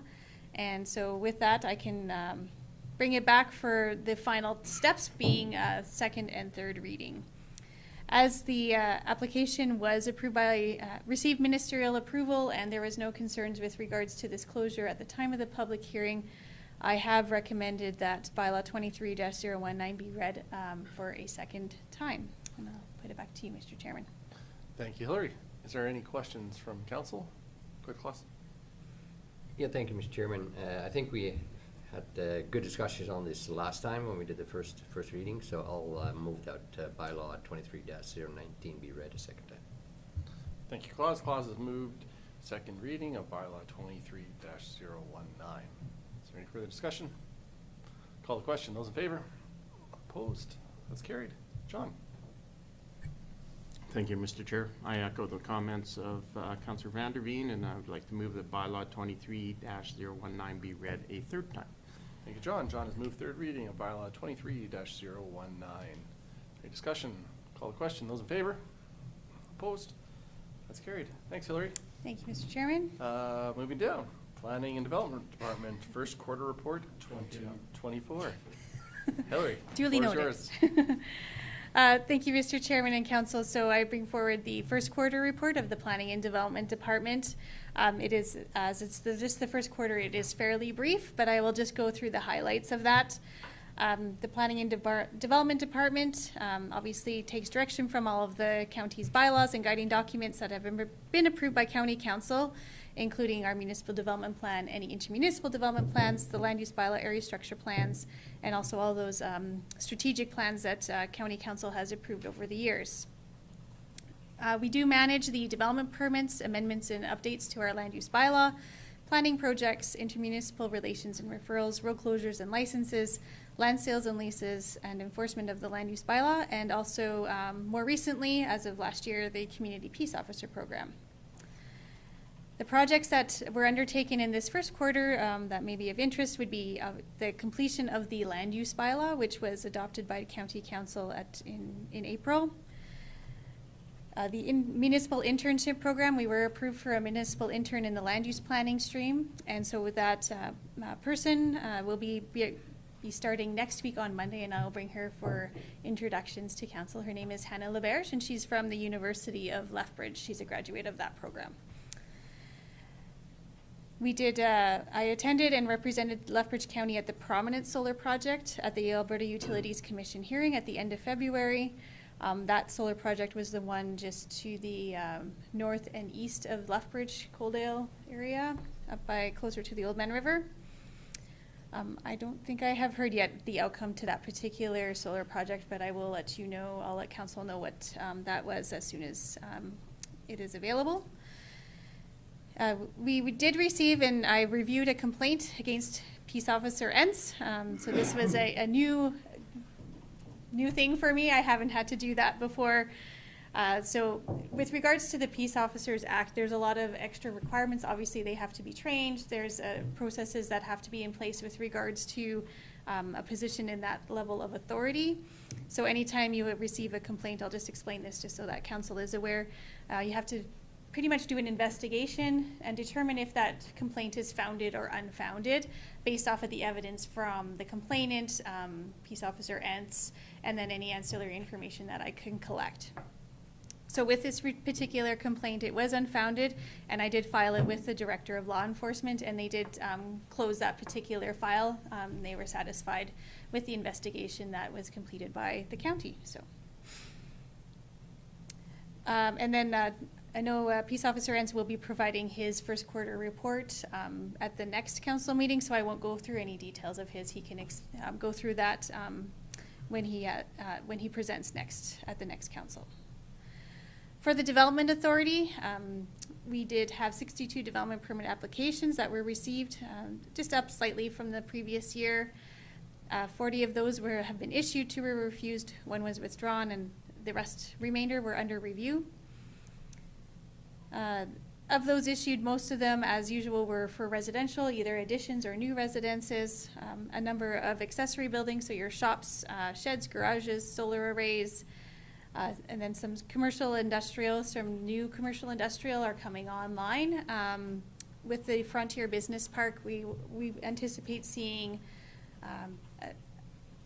all of those, maybe not all, but we have at least know that about half of them will be coming in the first few months of this going into the spring here. So that's going to be exciting news as they finish up the infrastructure for that particular business park. We did have compliance letters that were issued, so there was 11 of them, and we had 3 land use bylaw complaints. So whereby somebody saw something that was happening in the county, filed a complaint, and we investigated it and concluded them. Some of those lead to requirements for development permits or other enforcement action, but I think all of them to date have been concluded. So. For building permits, which are issued by Park Enterprises, there's, I would say, a typical number of permits issued, 38 building, 78 electrical, 48 gas, 29 plumbing. Those are, the building permits are the ones that we kind of keep a closer eye on, just to make sure they're coinciding with our development permits. And Park Enterprises does a good job of making sure that we have the right reporting to make sure that that is indeed happening. For subdivisions, County Council, acting as a subdivision authority, has approved 5 subdivisions from January till March. Obviously, there is an additional 5 today, but that'll be in my next reporting period. There were no appeals of any subdivision or development permits in the first quarter.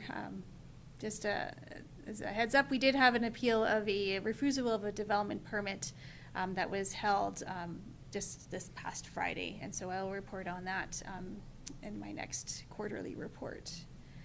Intermunicipally, there hasn't really been too much going on. We did have a couple of intermunicipal committee meetings. The City of Lethbridge and Lethbridge County intermunicipal meeting on February 28th. Lethbridge County and the Town of Colehurst intermunicipal meeting, which was held on February 22nd. And we obviously are working with the Town of Nobleford with regards to their annexation, so there will be, there's been a couple of meetings with regards to that. I think they were outside of this reporting period, but we'll be moving forward with regards to annexation, their request and the steps that are required with that over the coming, I would say, next few months. Financially, the county received just under $30,000 in revenue from Park Enterprises, and this is obviously on top of our other revenues that we get for our other development permits and applications that we receive. This is somewhat up from last year when we were sitting just over $14,000. So that pretty much concludes my report for this particular quarter, and I'll turn it back to you, Mr. Chairman. Thank you, Hillary. Any questions from council? Go ahead, Klaus. I'll move that we receive the report for information. Okay, thank you, Klaus. Klaus move to accept the Planning and Development Department first quarter report 2024 for information. Any discussion? Call the question. Those in favor? Opposed? That's carried. Thank you Thank very you. much, Hillary. Item F 1.3, Malloy Drain Phase 2B funding update. Mr. Keeley. Good morning, Devin. Thank you, Mr. Chairman. Good morning, Council. So this report will probably look pretty familiar. I presented a very similar report last summer just regarding funding for the Malloy Phase 2B project. At that time, there was an ask to the province for about close to $4.5 million, just due to the timing of the grant and the time it took to actually kind of get going with tendering the project. Cost escalations have resulted in quite a big deficit. So that funding request was submitted to the province last year, and in the fall it was denied. And because our resolution at the time was very specific to receiving that funding, I needed to come before you gentlemen again today to request those additional funds for this project. So on April 17th, the Malloy Drain Steering Committee met to receive an update from the technical committee. It included a few design parameters to be incorporated into the final report, but also included an additional $2 million in anticipated funding, which was detailed in the provincial budget. I have attached that budget form from the province with this report. We have not received any confirmation from the province, a written letter or anything like that, but we're quite confident because it was detailed in the budget, specifically Malloy Drain 2B, that we're going to receive that additional $2 million. The direction from the steering committee as well was to tender and construct Phase 2B in 2024, which includes the raw water reservoir redeployment and conveyance from the Cottonwood Pond. And I'll just bring up one of the drawings here that shows the alignment. So this black line, here's the Cottonwood Pond. There's an inlet from that pond through a pipe, zigzagging through this neighborhood and dumping into the raw water reservoirs. Now, when I approached council last year, that funding, that $4.5 million, also included, where my cursor is, the storm water pond to the south of Cottonwood. Now, we excluded that from the scope to bring the project back into alignment with the original budget. We are, however, working with the town of Coaldale and SMRID. We're trying to be a little creative with that. We are trying to see if developers have any interest in taking that material, because some developments need fill material. So if we can get a bulk of that material excavated for free or very little cost, that'll save us further down the road when we go to construct that South Coaldale stormwater management facility. So with that, the recommendation before you today is, as I mentioned, pretty much identical to the one last year, that County Council approves an additional $260,000 in funds from the Public Works Project Reserve towards the project for a total county contribution of $600,000. The current reserve balance of the Public Works Project Reserve is about $4.76 million. Yeah, I guess an alternative is council could choose not to commit any funding to the project or any additional funding. That would maintain the current commitment that the county had in the original budget. However, it would delay and potentially cancel the project and may strain relations between the three partners. So at this time, recommendation is that council approve the additional funding towards Malloy Phase 2B. Thank you, Devin. Devin, could you maybe just give council a brief, I guess, picture of that last Malloy Drain Steering Committee meeting? I felt like we did maybe move the ball forward a bit there. We kind of committed to a few things, and maybe could you just summarize that for council? Sure. So one of the things we talked about was rural ponding areas. So there are areas within the county that there's rural ponding, and what we basically decided, instead of building stormwater ponds everywhere, we're going to try and control it through development control. So if we're going to have areas delineated in the county in our GIS system that show these are the flooding extents. And when a developer comes in, we'll work with that developer to say, hey, just so you know, this is a flood-prone area. You're going to either have to take additional measures to develop in here, but we would suggest that you choose another area to develop in. If they're adamant that they want to develop in there, then we can work with them to address that catchment, so to speak, of that area to ensure that the same volume is being captured. So that was one of the asks of the committee, which was carried. I'm trying to think. Storm events? Storm events, thank you very much. We also talked about design storm events, so we were able to access some funding through the federal government through their climate adaptation funding. And as part of that, we had to look at potential future storm events as a result of climate change. We looked at those storm events, and ultimately we recommended to the committee that we stick with our current design storm event, because we don't know what's going to happen in the future. We don't want to predict that storm events are going to get 1.5, 2 times as severe as they are today. And if we were to adopt those more intensive rainfall events as our design criteria, it would cost more money, obviously, to build these projects, because we'd need larger containment and better stormwater conveyance. So ultimately, the committee decided to stick with our current design parameters, which matches the city of Lethbridge, it matches the town of Coaldale. It's quite common in southern Alberta to adopt those design standards. So the committee ultimately approved that to be incorporated into the final report. Sorry, can you refresh my memory? Is there another one? Is there something else, Mark? I think those were the. I think those were the highlights, yeah. And improving, yeah, I guess, and then in improving that storm event criteria, I think that was just something that we'd kind of been pushing along, and it kind of informs the rest of our decisions, I guess. So now like you said, we're kind of on the path now. Is that fair? Yep. Okay. Yep. Is there any other questions? Yeah, go ahead, Lauren. Thank you, Mr. Chair. So I hate to bring this up, but you mentioned federal funding. How does this thing that the Alberta government just came up with, does that have any effect on the federal funding for this project?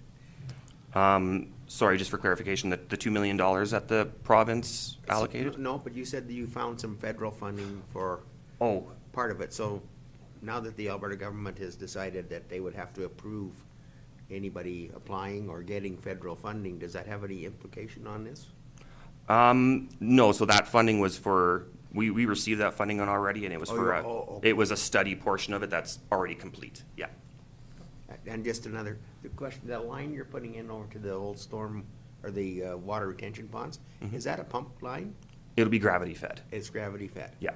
And then if you do dig the other one there on the other side there, is it the same gravity fed? Or would it be- I'd have to double check the design. There might be a pumping station near the Cottonwood Pond for that other pond in the future to the south. I'd have to double check the design though.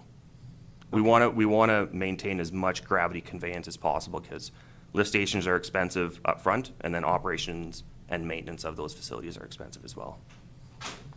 Okay, thank you. Anything else? Go ahead, Eric. Thank you, Mr. Chair.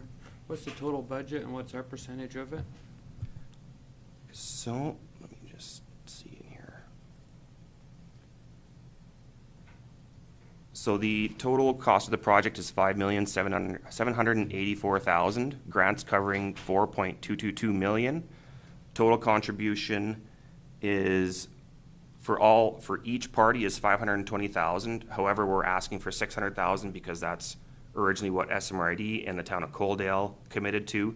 And should unforeseen circumstances arise, that gives us some flexibility if we need to authorize some additional expenditures.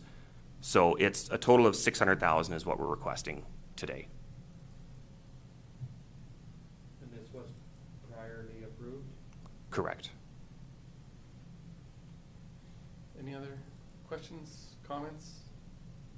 This has been a huge project that I think, predates most of us except for Lauren and Morris, the Malloy Drain overall. So there's light at the end of the tunnel. There's still projects that can be done, but I do appreciate that I think a lot of the heavy lifting has been done. So it's good to see that that the government is supporting us. Thankful to the province for coming to the table in a meaningful way.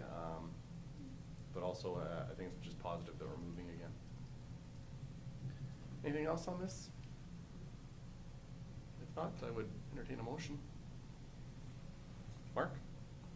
Thank you, Mr. Chair. I would move the county council approve an additional $260,000 in funds from the Public Works Project Reserve towards the project for a total county contribution of $600,000. Thank you, Mark. Is there any discussion? Mark has moved the recommendation that county council approve an additional $260,000 in funds from the Public Works Project Reserve towards the project for a total county contribution of $600,000. If there's no further discussion, I'll call the question. Those in favor?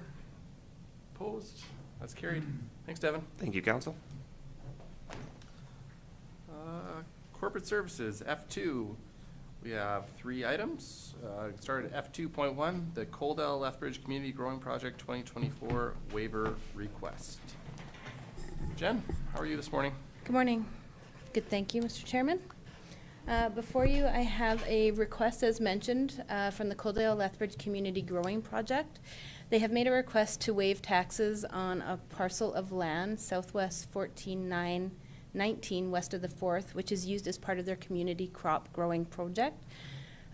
We haven't levied the 2024 taxes as of yet, but based on 2023, the municipal portion of the farmland tax was $1,604.54. Last year, council did pass a motion to support the cause by following policy 161, which is the donation policy, and contributed $500 towards the growing project. As per the letter, the Lethbridge Community Growing Project has stated that during the 2023 crop year, the growing project group was able to raise over $235,000 locally, bringing their total raise to date of approximately $2.53 million. This is a local project and part of the greater organization, which is the Canadian Food Grains Bank. And since their inception in 1983, the Food Grains Bank has allocated over $1 billion towards ending world hunger. So with that, administration has made a recommendation based on the policy 161 and past council motions to donate $500 towards the growing project with funding from the council donation reserve. Thank you, Jen. Go ahead, John. Thank you, Mr. Chair. I think that it's a very good cause, and I think, we have donated in the past, and I would therefore like to move that County Council donate $500 as per the Lethbridge County Donation Policy 161 to the Coldell Lethbridge Community Growing Project with funding from the council donation reserve. Thank you, John. John has moved the recommendation. Is there any further discussion? Go ahead, Klaus. Yeah, thank you, Mr. Chairman.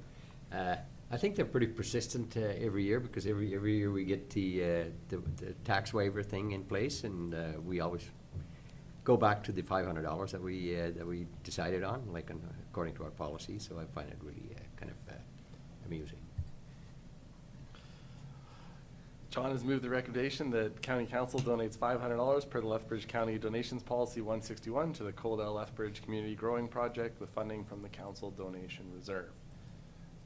Go ahead, Lauren. Thank you, Mr. Chair. So the money we donate is also matched by the federal government. Is it 4-1 or something like that? So it actually turns out to be quite a big, better number. I'm not certain on that, but that could be correct, yeah. No, I believe that's correct, Lauren. Any further discussion? Okay, I'll call the question. Those in favor? Those opposed? That's carried. Thank you, Jen. F2.2, Old Man Watershed Council funding request. So this next request, council, also comes to us annually. We do generally prepare for this within the budget, but we bring it forward because it is based on a per capita amount, and we just want council's authorization of it. So the Old Man Watershed Council is a nonprofit organization whose mission is to keep water and land healthy and safe. Donations received have supported the organization with many restoration projects, directly benefiting the health of land and water. Lethbridge County has supported this organization effort since 2004 through an annual contribution based on the per resident rate. In this year's letter, they did indicate a population of 11,160. Administration did modify that based on what was listed within the municipal affairs population list down to, I think it was 10,000. Sorry, I've lost my spot here. 10,120 is what it was based on. So what administration has brought forward is that the county council approved the funding request for the Old Man Watershed Council in the amount of $4,857.60 based on their 48-cent per capita rate and the adjusted population. Thank you, Jen. Any comments from council? Go ahead, Lauren. I would move that we make a donation to the Old Man Watershed Council in the amount of $4,857.60 based on a population of 10,120 residents. Thank you, Lauren. Lauren has moved the recommendation. Is there any further discussion? Call the question. Those in favor? Those opposed? That's carried. Thanks, Jen. And one more, F2.3. Thank you, Mr. Chairman. So this funding request is being brought to you today following a presentation from the last April 18th council meeting. So the Cold Island District Handy Ride Association, which provides reliable and safe transportation for seniors and individuals with mobility challenges in the area within the region of the county along Highway 512, presented to council on April 18th with regards to the services they offer and a new bus they are purchasing due to the age and some safety concerns related to their existing bus. The members highlighted that due to the use of the service, they are looking to expand the area they serve to the east, as well as hire some permanent staff to help facilitate and maintain their service delivery. As the association aims to continue to provide its services at an affordable cost for its users and remain sustainable, they made a request to council at their presentation for financial support of $500 per month or $6,000 annually to aid the association with its operating costs. In addition to the funding, the association also made a request for a letter of support from the county for the grant applications, which county council made a motion to do at the April 18th meeting. Administration is bringing forward a recommendation for financial support in the amount of $6,000 for the 2024 year. This can be funded for 2024 through the council discretionary reserve, which has a balance of just over $158,000, and can be brought forward in the budget for future years, with 2025, 2026, and 2027. As mentioned, just for some background information at the last meeting, the need for a service such as this one that is offered by the Handy Rides Association was recognized in the 1980s, with the first bus being purchased in 1989, and is the current bus that they use today. The current bus they use today, which was purchased in 2013, indicating the need to update their services. And the county has supported the association in the past, but I wasn't able to pull up records as to exactly what that amount was, but it's my understanding that there was support in the past. Thank you, Jen. I'd open it up to council for any discussion. Mark, go ahead. Thanks, Mr. Chair.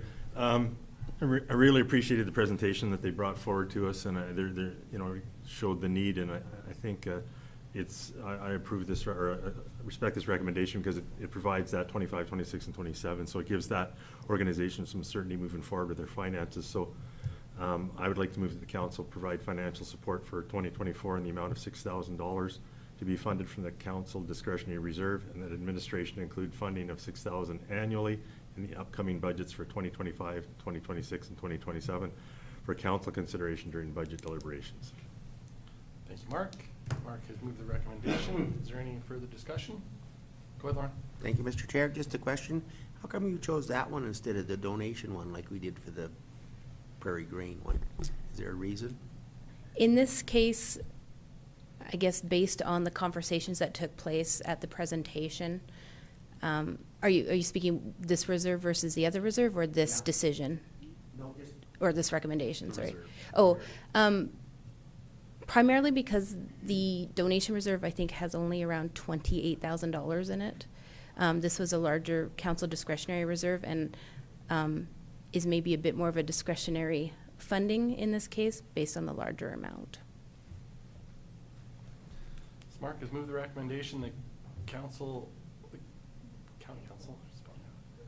County Council provided financial support for 2024 in the amount of $6,000 to be funded from the council discretionary reserve, and that administration include funding of $6,000 annually in the upcoming budgets for 2025, 2026, and 2027 for council consideration during budget deliberations.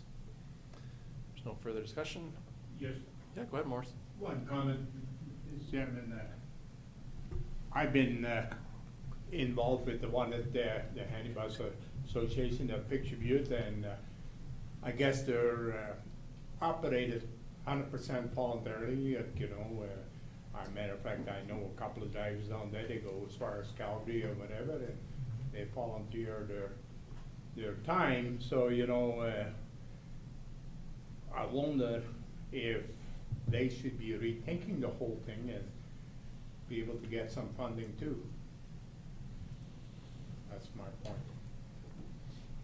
Thanks, Morris. Any other comments, discussion? Not, I'll call the question. Those in favor? Those opposed?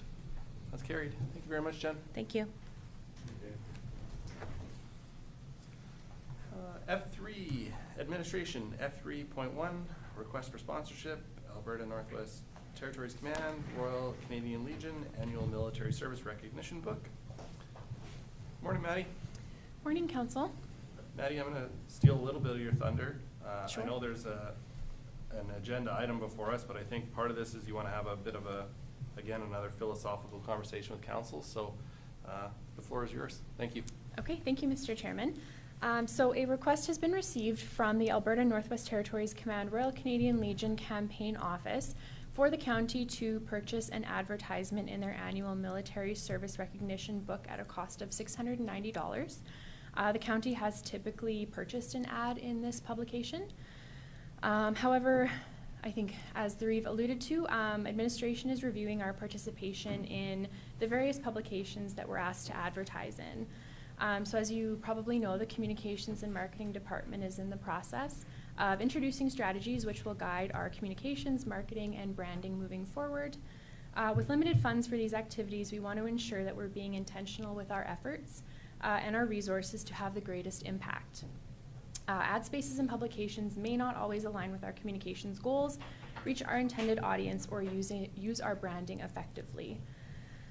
Funds currently being spent on advertisements in print and online publications that are widely distributed might not be the most meaningful way for us to support a specific cause or organization, and oftentimes these funds could be donated directly to the organization, likely having more impact. Administration would like to update the current Communications Policy 162 to include criteria and guidelines for ad sponsorship requests. A little bit more background, the cost in 2023 was $625, so it did go up a little bit this year for this particular publication. So this I'll make a recommendation afterwards, but the recommendation proposed does not diminish support for specific causes that the county might be asked to participate in. Instead, we just aim to support them more directly and meaningfully through targeted donations and partnerships, which can enhance the direct impact of our contributions, but also allows for more strategic and measurable engagement with our community. So with that being said, the proposed recommendation is that Lethbridge County does not purchase an advertisement in this 18th Annual Military Service Recognition Book, and that administration amend the existing Communications Policy number 162 to include parameters for sponsorships and advertising in publications to be brought forward at a future council meeting. Thank you, Maddie. I would open it up to council. Go ahead, John. Here, here. I've always really struggled with requests that come to you, and I've seen them through businesses of, please sponsor an ad in a book, and my thoughts on those have always been that really what that does is it lines the pocketbook of the publishing company that does up the magazine, and really does very little for the organization that they're distributing the magazine for. So I wholeheartedly support this, and I think that if we're going to be doing something in terms of donations for service groups, that a direct cash donation to them is something that they could use at their own discretion and would be much more valuable. Thank you, John. Any other comments? Go ahead, Lauren. Thank you, Mr. Chair. I realize this is a very philosophical debate, but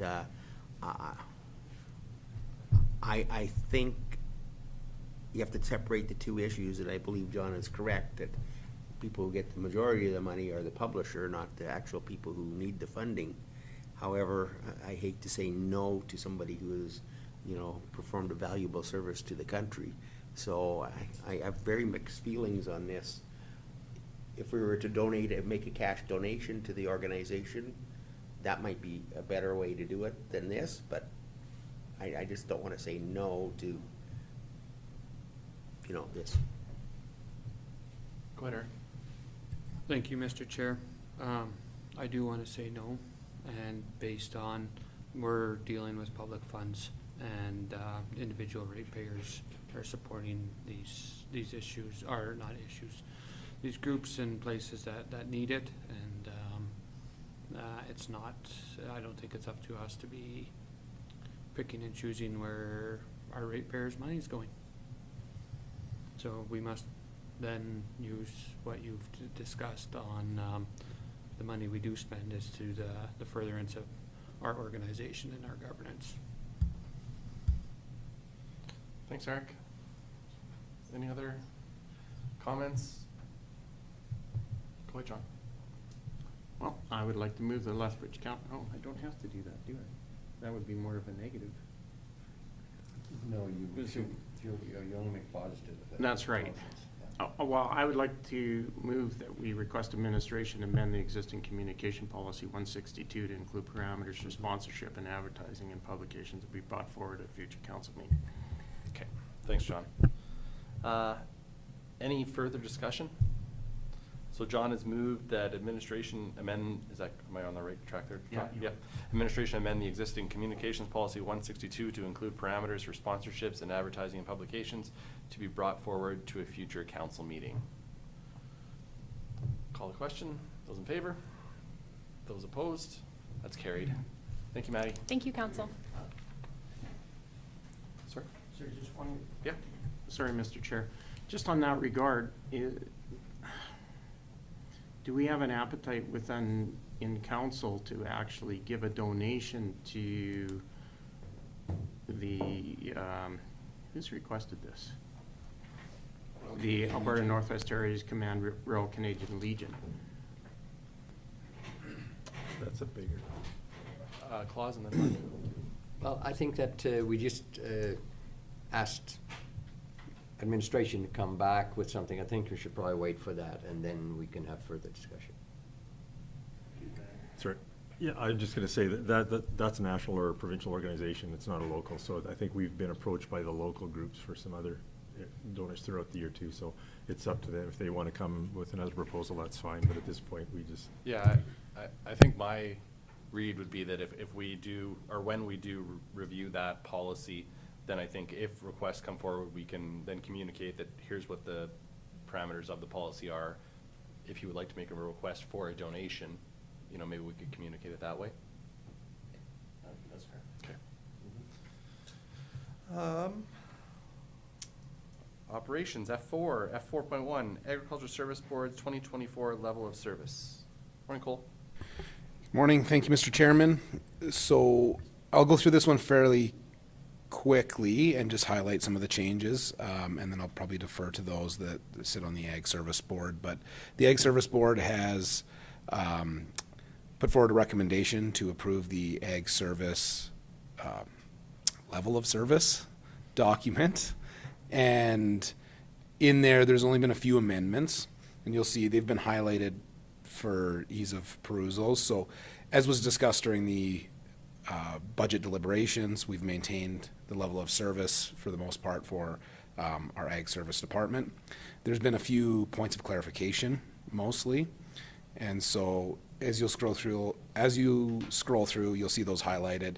Some of it is just more activities that are already being done. So collaborating with various stakeholders and supporting applied research projects and sustainable agriculture, something that our Ag Extension already does very, very well. And this was just added to capture some of those activities and partnerships that we're working on currently. We have added dragline manure applicators to identify and install culvert road crossings that are mutually beneficial to producers in the county. So that's an initiative that has been underway for the last 6 months that they've rolled out just to capture that there.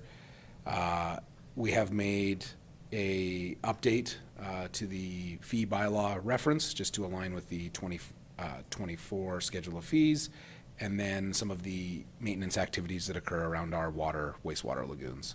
Aside from that, the level of service has been maintained from 2023. So we just look to council to support and adopt this level of service for the Ag Service Department. Thank you, Cole. I'd open it up. Is there any members of Ag Service that would, go ahead, Lauren. Thank you, Mr. Chair. Just a question. When you talk about levels of service measures, collaborate with various stakeholders and support applied research projects that support sustainable agriculture, do we need to define support a little more? Or what exactly does support mean? Like, does that mean we're going to partially fund it, or are we lending our expertise in the field, or what's the definition of that? Thank you, Councillor Hickey, through the chair. I would intentionally leave it vague in that regard because it's, in short, the answer is yes to all of those things. Any specific supports would be captured through a subsequent resolution. So right now and we're not sure what the future of this is based on not receiving some grant funding, but council had supported through the budget partnership with the University of Lethbridge and the irrigation districts for some potential research projects. This is just capturing that those activities may occur outside, but will funnel through our Ag Service Department. Any support would be, we're capturing it at a high level that is an activity that our Ag Service Department does provide, but we are not saying exactly what that is because each of those would be reviewed and approved individually. Now, there is a bunch of activities that our Ag Extension does, whether it's liaising if Farming Smarter may have an inquiry or a request, or there's some participation that we can do to support maybe gathering information for them to foster that research, or collaborate with producers if they're looking at different things similar to the manure drag lines. So if we've been approached to say we can do these drag lines, we don't have to do the haul manure, or we're trying to run hoses across roadways, that there's an opportunity there. That was something that stemmed from those conversations. And so we use the term support to say we'll work with them, but then if there isn't a financial implication to that, or a major operational implication where we would have to pull our resources that would affect our overall level of service, those discussions and decisions would come before council individually. Anything from the Ag Service Board members? Go ahead, John. Thank you, Mr. Chair. I just wanted to sort of briefly touch on the topic of the dragline manure applications and the initiative that we're trying to get moving with the county. And really what that is just to actually install culverts that are purposely built for the lines to go through. So we don't have applicators that are trying to push lines through culverts that are designed for drainage, and with that coming the potential of having some contamination in there, and or putting lines directly across the road. So just working with the applicators to try to make sure that what they do is sustainable and is effective for the producers and safe for all of our residents. Thanks, John. I'll get Claus and then I'll go to Lauren. Well, on that, what you mentioned here, John, I think that, I think we should sometimes take advantage of the existing culverts that we have, because do we want to have to put new culverts in all the road for everybody that is applying the manure to their fields? Because it is, right now, what we're doing is, we're doing that already, and it is working very well, and nothing has ever happened, and I don't think the material and everything that they have, I don't think anything would ever be able to happen. But I think that we should, not have to make a new culvert for every farmer that is doing this manure application. Go ahead. Thank you, Mr. Chairman. That is not the intent at all of the manure drag line. So every application is assessed individually. They'll work with them to find the best opportunity. That could be done potentially through a cost share agreement. It might be 100% on the producer. It really depends on the individual situation, but this is an opportunity to review and evaluate those options to better support our producers. Maybe there's a culvert there and it's a temporary line. Maybe a permanent one is a better solution depending on their application needs. So I don't want to detract from, the high level of service approval here from on a case by case how that's being assessed. Just a comment on that. So what we're trying to do is basically avoid having straw bales on the road. Lauren? Thank you, Mr. Chair. I would like to move that the Agricultural Service Board 2024 level of service document be approved. Thank you, Lauren. Lauren has moved the recommendation that the Agricultural Service Board 2024 level of service be approved. Is there any further discussion? I'll call the question. Those in favor? Those opposed? That's carried. Thank you, Cole.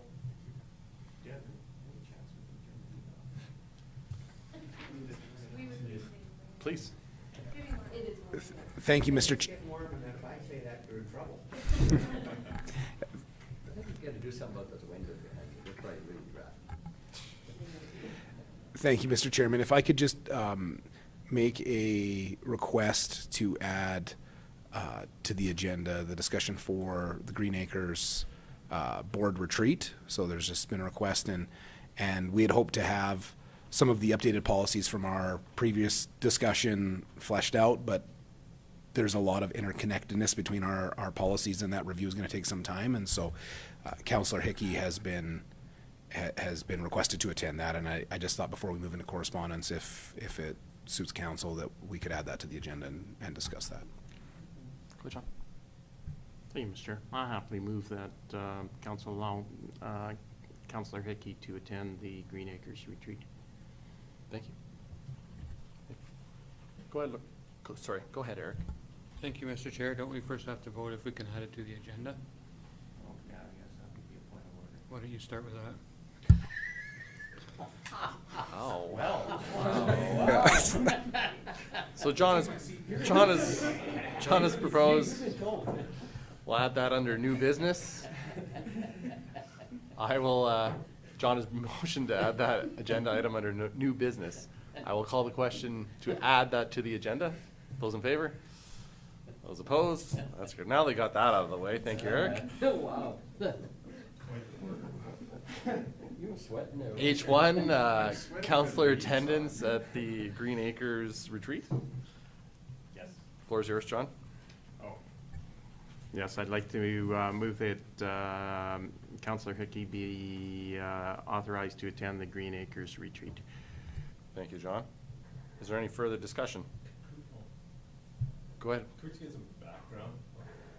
Thank you, Mr. Chair. Can we just get a little bit of background? Like, is this an annual thing, the cost? I mean, I understand Lauren's on the committee and it makes sense to go. I'm not opposed to that, but it's just to, is it something that's new, or have they done this every couple of years, or what's their process?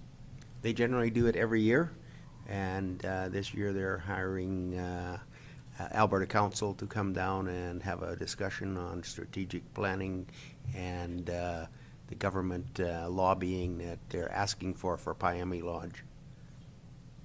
Thank you, Lauren. No, it's just outside of Calgary.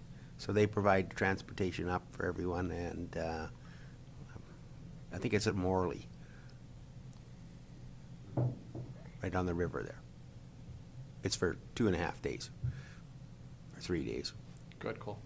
Thank you, Mr. Chairman. I should note that this is budgeted, planned. It is just with some of the identification of the gaps in the way the policy is written and some of the confusion there. We just haven't had an opportunity to clarify that as we identified it, I believe, in our last council meeting. So we thought it'd be cleaner to get a resolution of support, not that this is new in any way. Thank you. So John has moved to authorize Lauren to attend the Green Acres Foundation retreat. Is there any further discussion? Call the question. Those in favor? Opposed? That's carried. Thank you, Cole. Thank you, Eric. Thank you, John. Moving down, correspondence. We have 3 items of correspondence. First off, McHappy Day.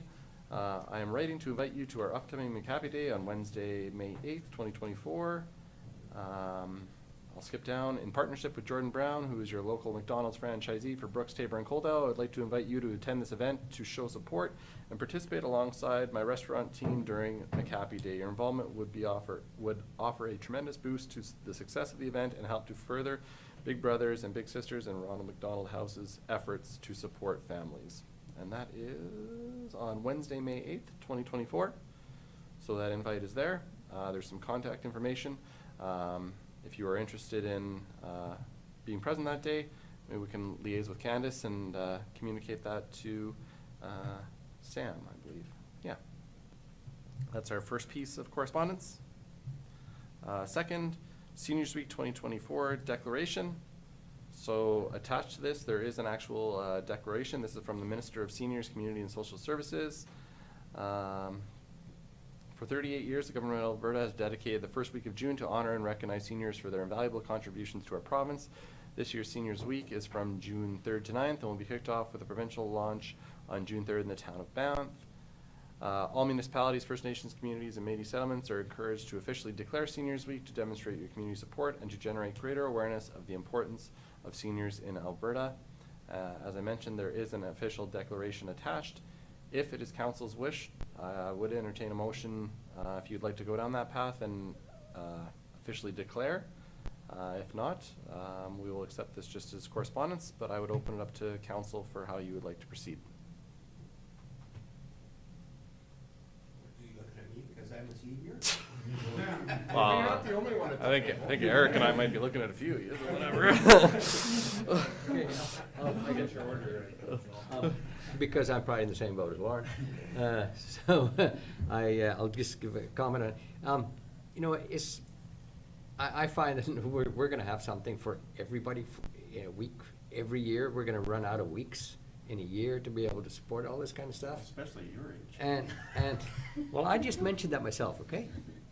And so now I'm kind of wondering, like, do we have that many flags that we want to support this kind of stuff? Just need to get an old flag. Yeah. Old flag. Again, completely at our discretion, Yeah. completely council's discretion. If we don't declare, I think that we obviously support seniors and so. Since we obviously support seniors already, I don't think we have to overdo it and do it one more time. All right. That's my. I think that unless anyone opposes, we will proceed. Item 3, Lethbridge District Exhibition. Before you have a letter from the exhibition. Lethbridge District Exhibition is set to bring the community together as Whoop Up Days returns this summer from August 20th to 24th. You are invited to join us as we launch the 2024 programming for Whoop Up Days, Lethbridge District Pro Rodeo, and the Warrior Relay Races. The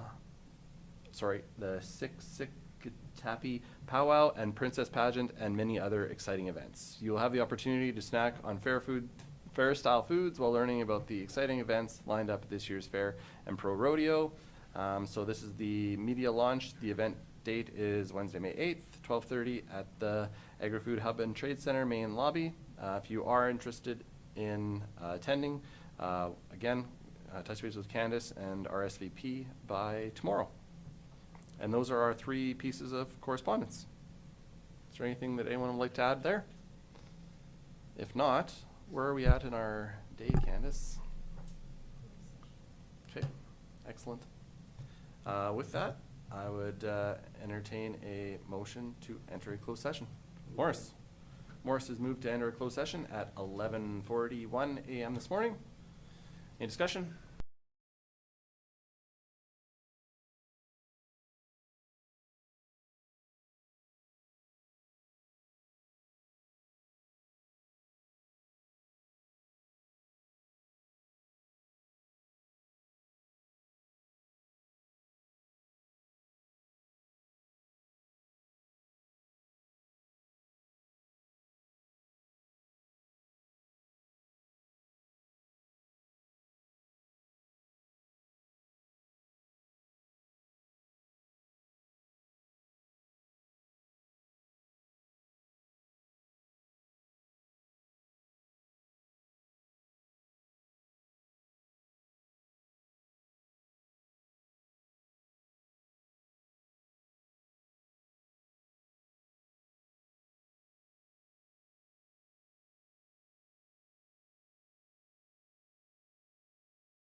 opposed? That's carried. We will resume our public meeting at 12 o'clock. We have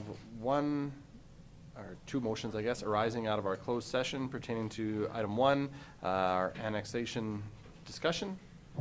Before you have 2 recommendations. How would you like to proceed? John?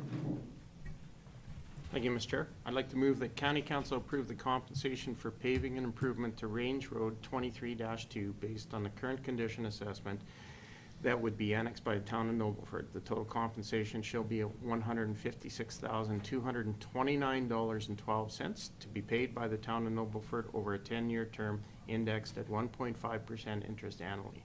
First payment shall be paid at the time that the order and council is approved for the annexation. Thank you, John. Any discussion on that motion? Not, I'll call the question. Those in favor? Those opposed? And the second part of that. Eric? Thank you, Mr. Chair.